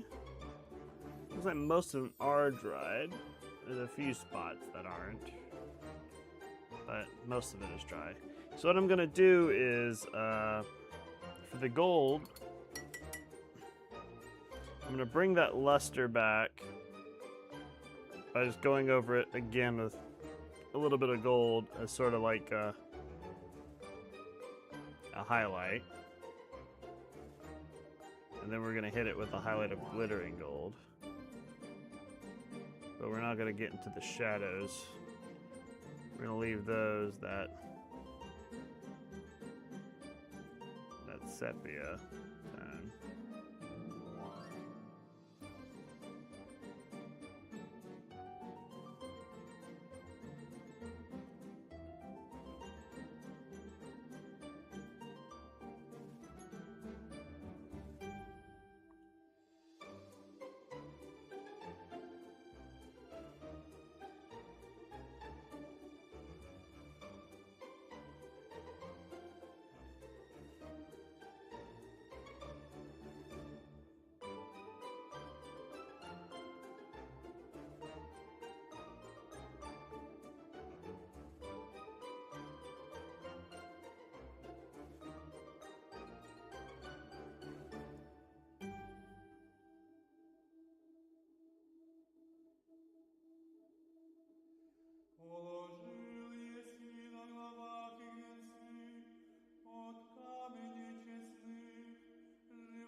Alrighty. And then we're going to add a little highlight of the glistening gold.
Alrighty.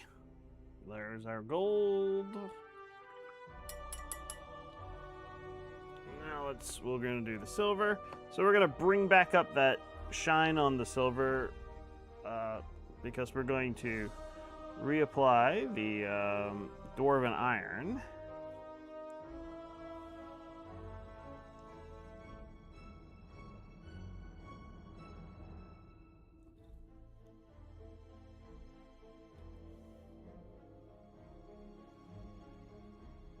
But we're going to keep the shadows shadowy.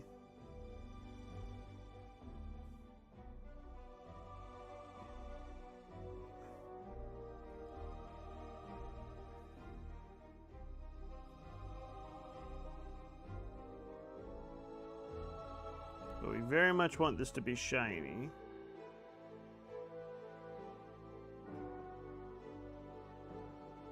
So we don't want to dull down this base coat too much. And this is just to give this metal a very clean, very polished feeling.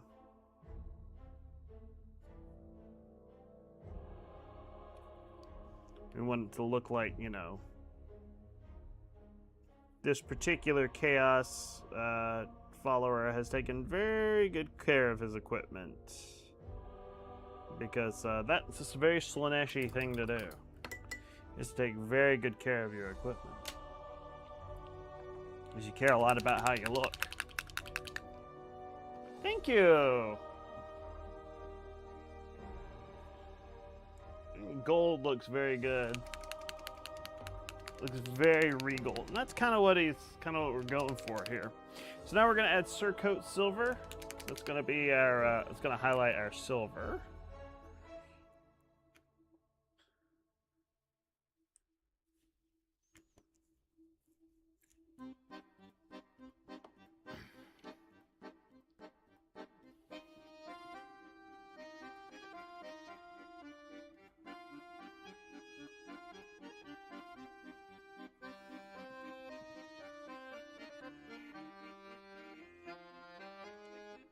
Good clean surfaces for the faces of this mace.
This guy definitely polishes his weapon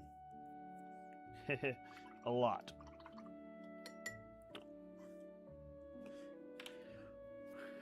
So we're actually going to go up one more. Hey, Klaus. Yep, still at it. I got a little bit left to do on it, and then I'm going to call it a night. We're going to go one more level of shininess. We're going to go use Mithril Blade. This is a very, very shiny silver.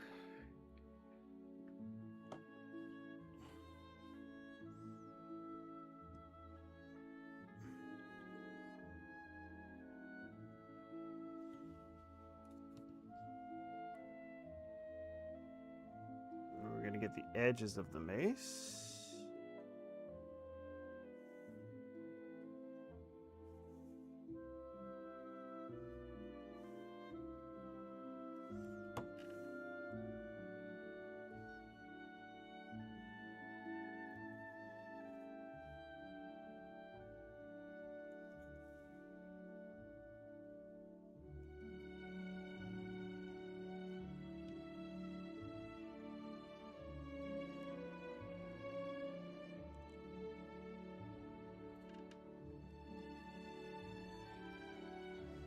We're gonna add a little line of this in here. We're not gonna do too much of it. We're gonna just like communicate some of the shine on the side of this mace.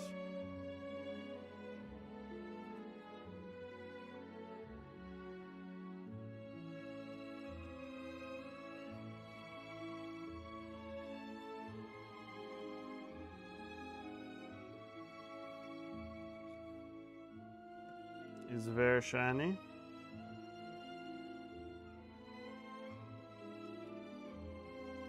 Okay.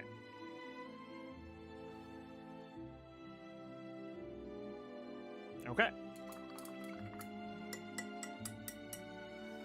All right. So that's it for the basics. Now we're gonna go with the.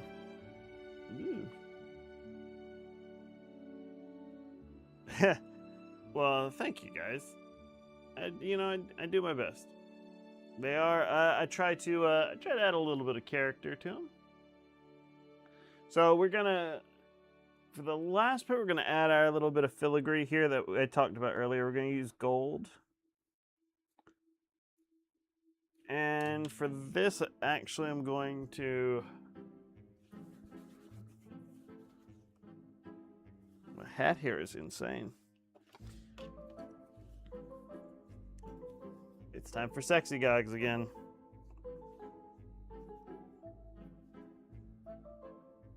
Alright, so on this little chest place here, I'm going to make sure I got very free-flowing paint here.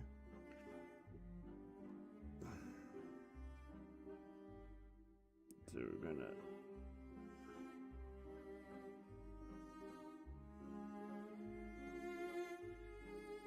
add just a little bit of a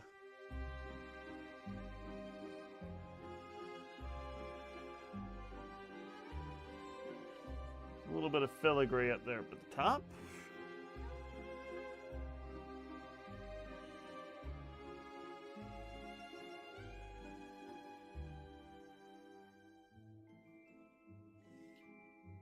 A little bit to the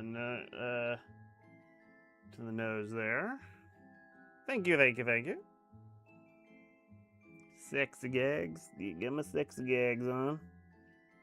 And then we're gonna add a little bit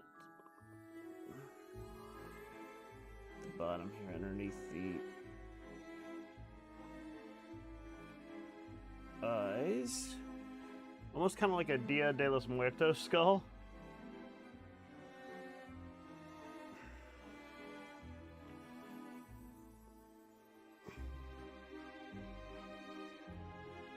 Not nearly that intricate, obviously, but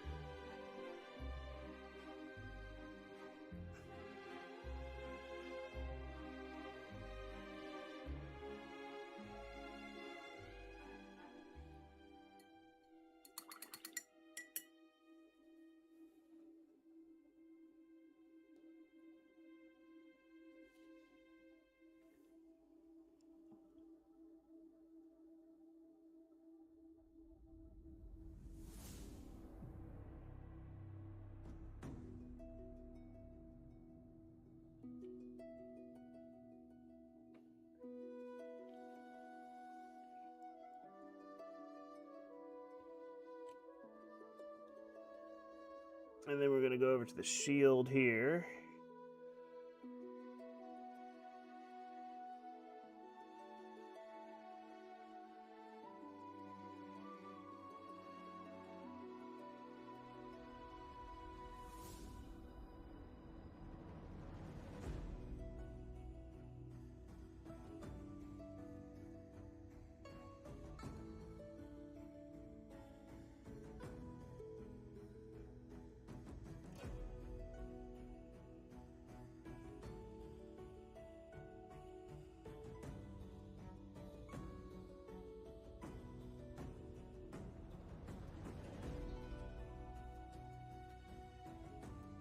Just add a little ornamentations on there.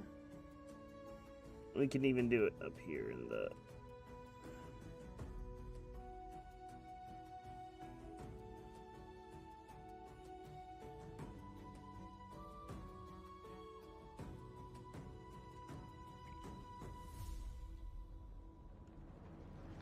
just to make it a little more ostentatious. Is very Slanesh. Even add like a little bit up here at the top.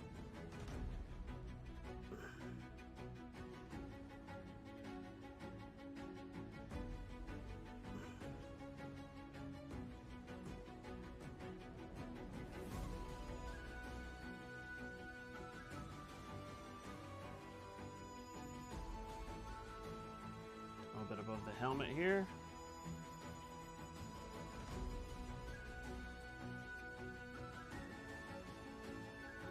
All right.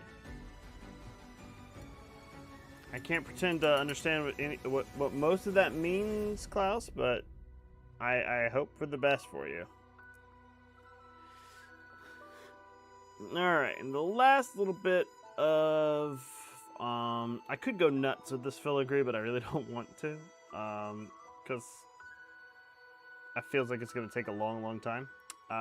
So the last thing I'm going to do is a little bit on the mace here.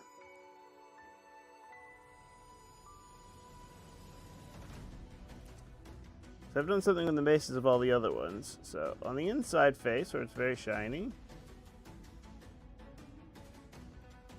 we'll add some little gold accents.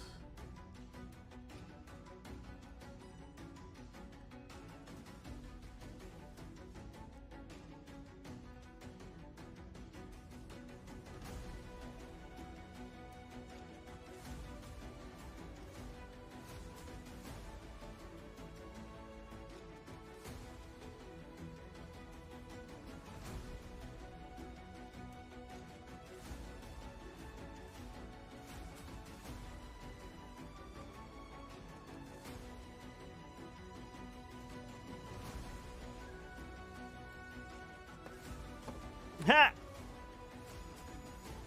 That's funny.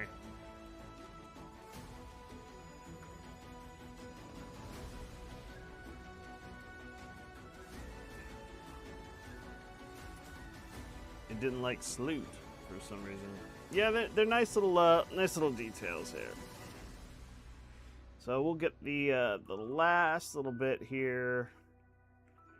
There's just a little bit here.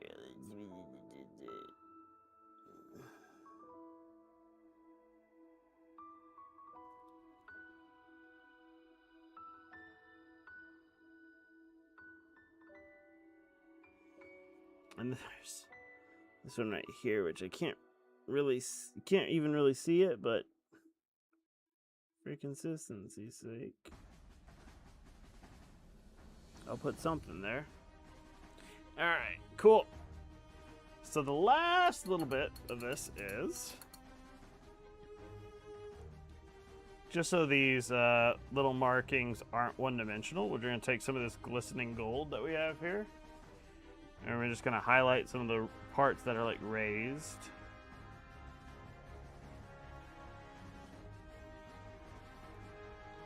So for instance, like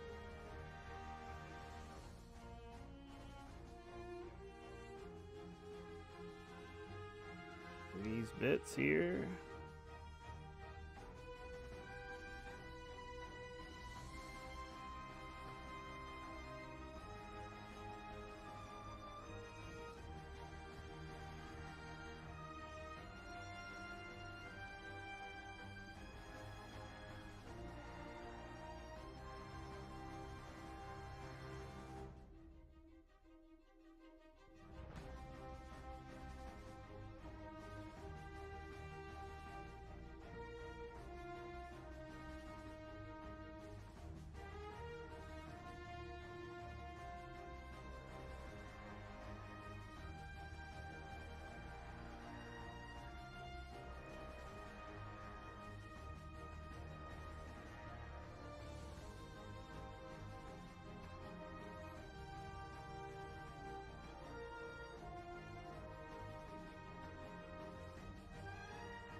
And it's old brown ale, old brown beer, bonny little brown jug that I love steer.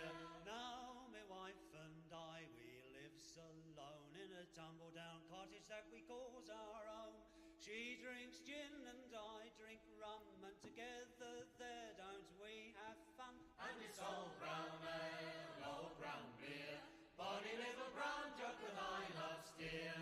If I had a cow that would give such milk, I'd dress her up all in the finest silk, feed her on the best of hay, and I'd milk her 7 times every day. And it's old brown ale. We're gonna call this particular.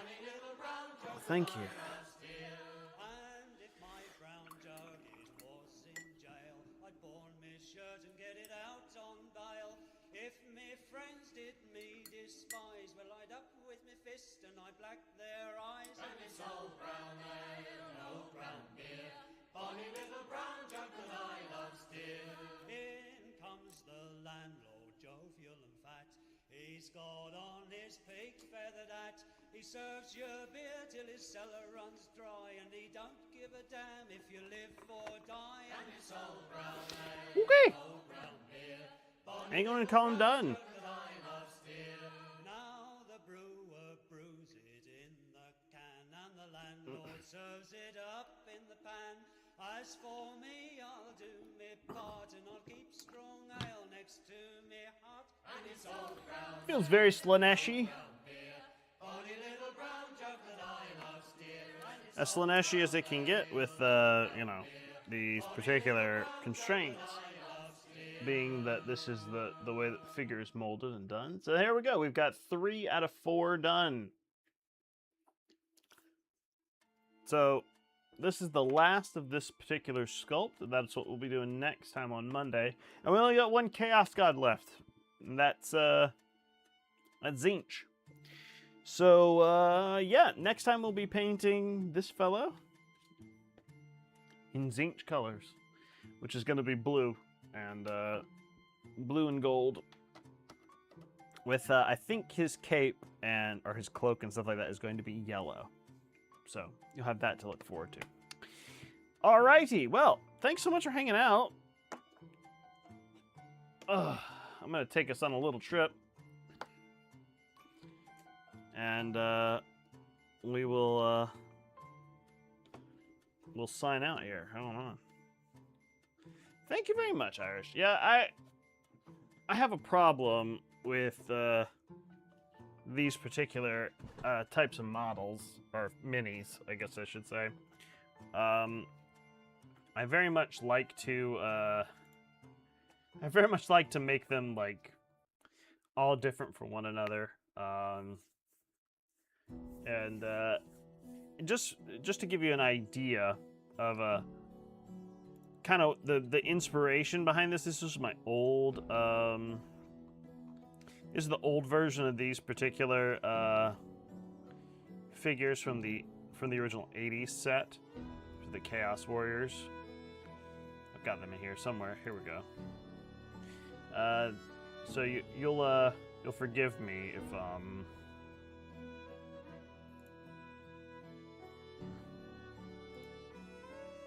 there you go. This is these are the old ones.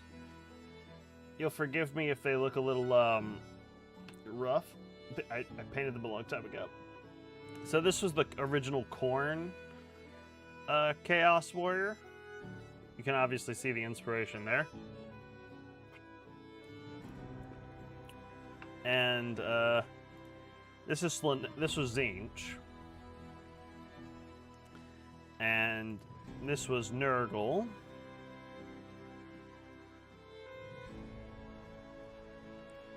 And this was Slanesh. So these are the old versions of these particular figures. And I'm kind of trying to keep them in a very similar vein. But I painted these a while ago, and they're pretty, like, you know, basic models, so, you know.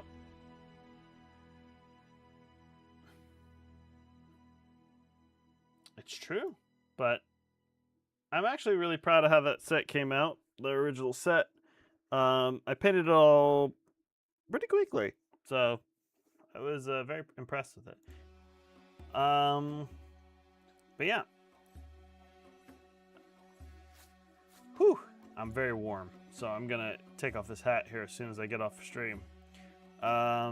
If you're watching and you're not following me on Instagram, which everybody who's watching probably is, let's be honest. It's Blue Wizard Studio at on Instagram. Follow me. You get to see such content as that, along with all the other things that I've painted. And pictures of me in the snow. So, there you go. Alright, let's take a look here. I don't think I want to raid out to anybody. Let me look see if anybody were following his painting. Nope. Nope. Nobody that I know is painting. So, we're going to call it a night. But yeah. If you're not following me, oh, by the way, just let everybody know, if you don't know. I posted this on the Different Dice Discord, so if you've seen it, I also posted this in my super secret friend chat, which is that I have I started a Fiverr account for commission painting. So if you want to get a miniature painted by me, they start at $50 for one hero model or mini. So if you're into that sort of thing. That's my shill. It's at Blue Wizard Paint. It's the same avatar as I've got on everything, so that's how you'll know it's me. And yeah, that's it. That's my last shill. I'm leaving. I'm done. I'm out of here. So I need to play the goodbye song. That's what I need to do. Gotta find it first. I have to turn off YouTube safe because it's not YouTube safe apparently. There we go.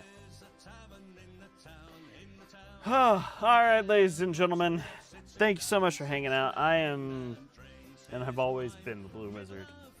And I hope you all have a good night, or morning, or afternoon, or evening, wherever you happen to be, whatever it happens to be for you.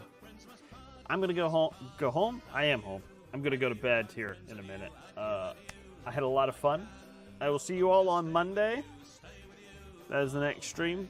Monday at around 8, probably 8:30 Eastern Standard Time. So, yeah, make sure you're following the channel if you're following. Subscribe to the channel if you can. I really would appreciate it if you can. Also subscribe on YouTube if you can. All those things. I got nothing else to say. Have a good night.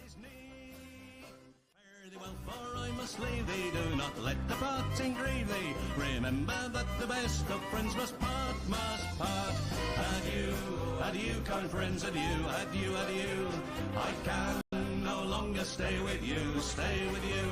I'll hang my harp on a weeping willow tree, and may the world go well with thee.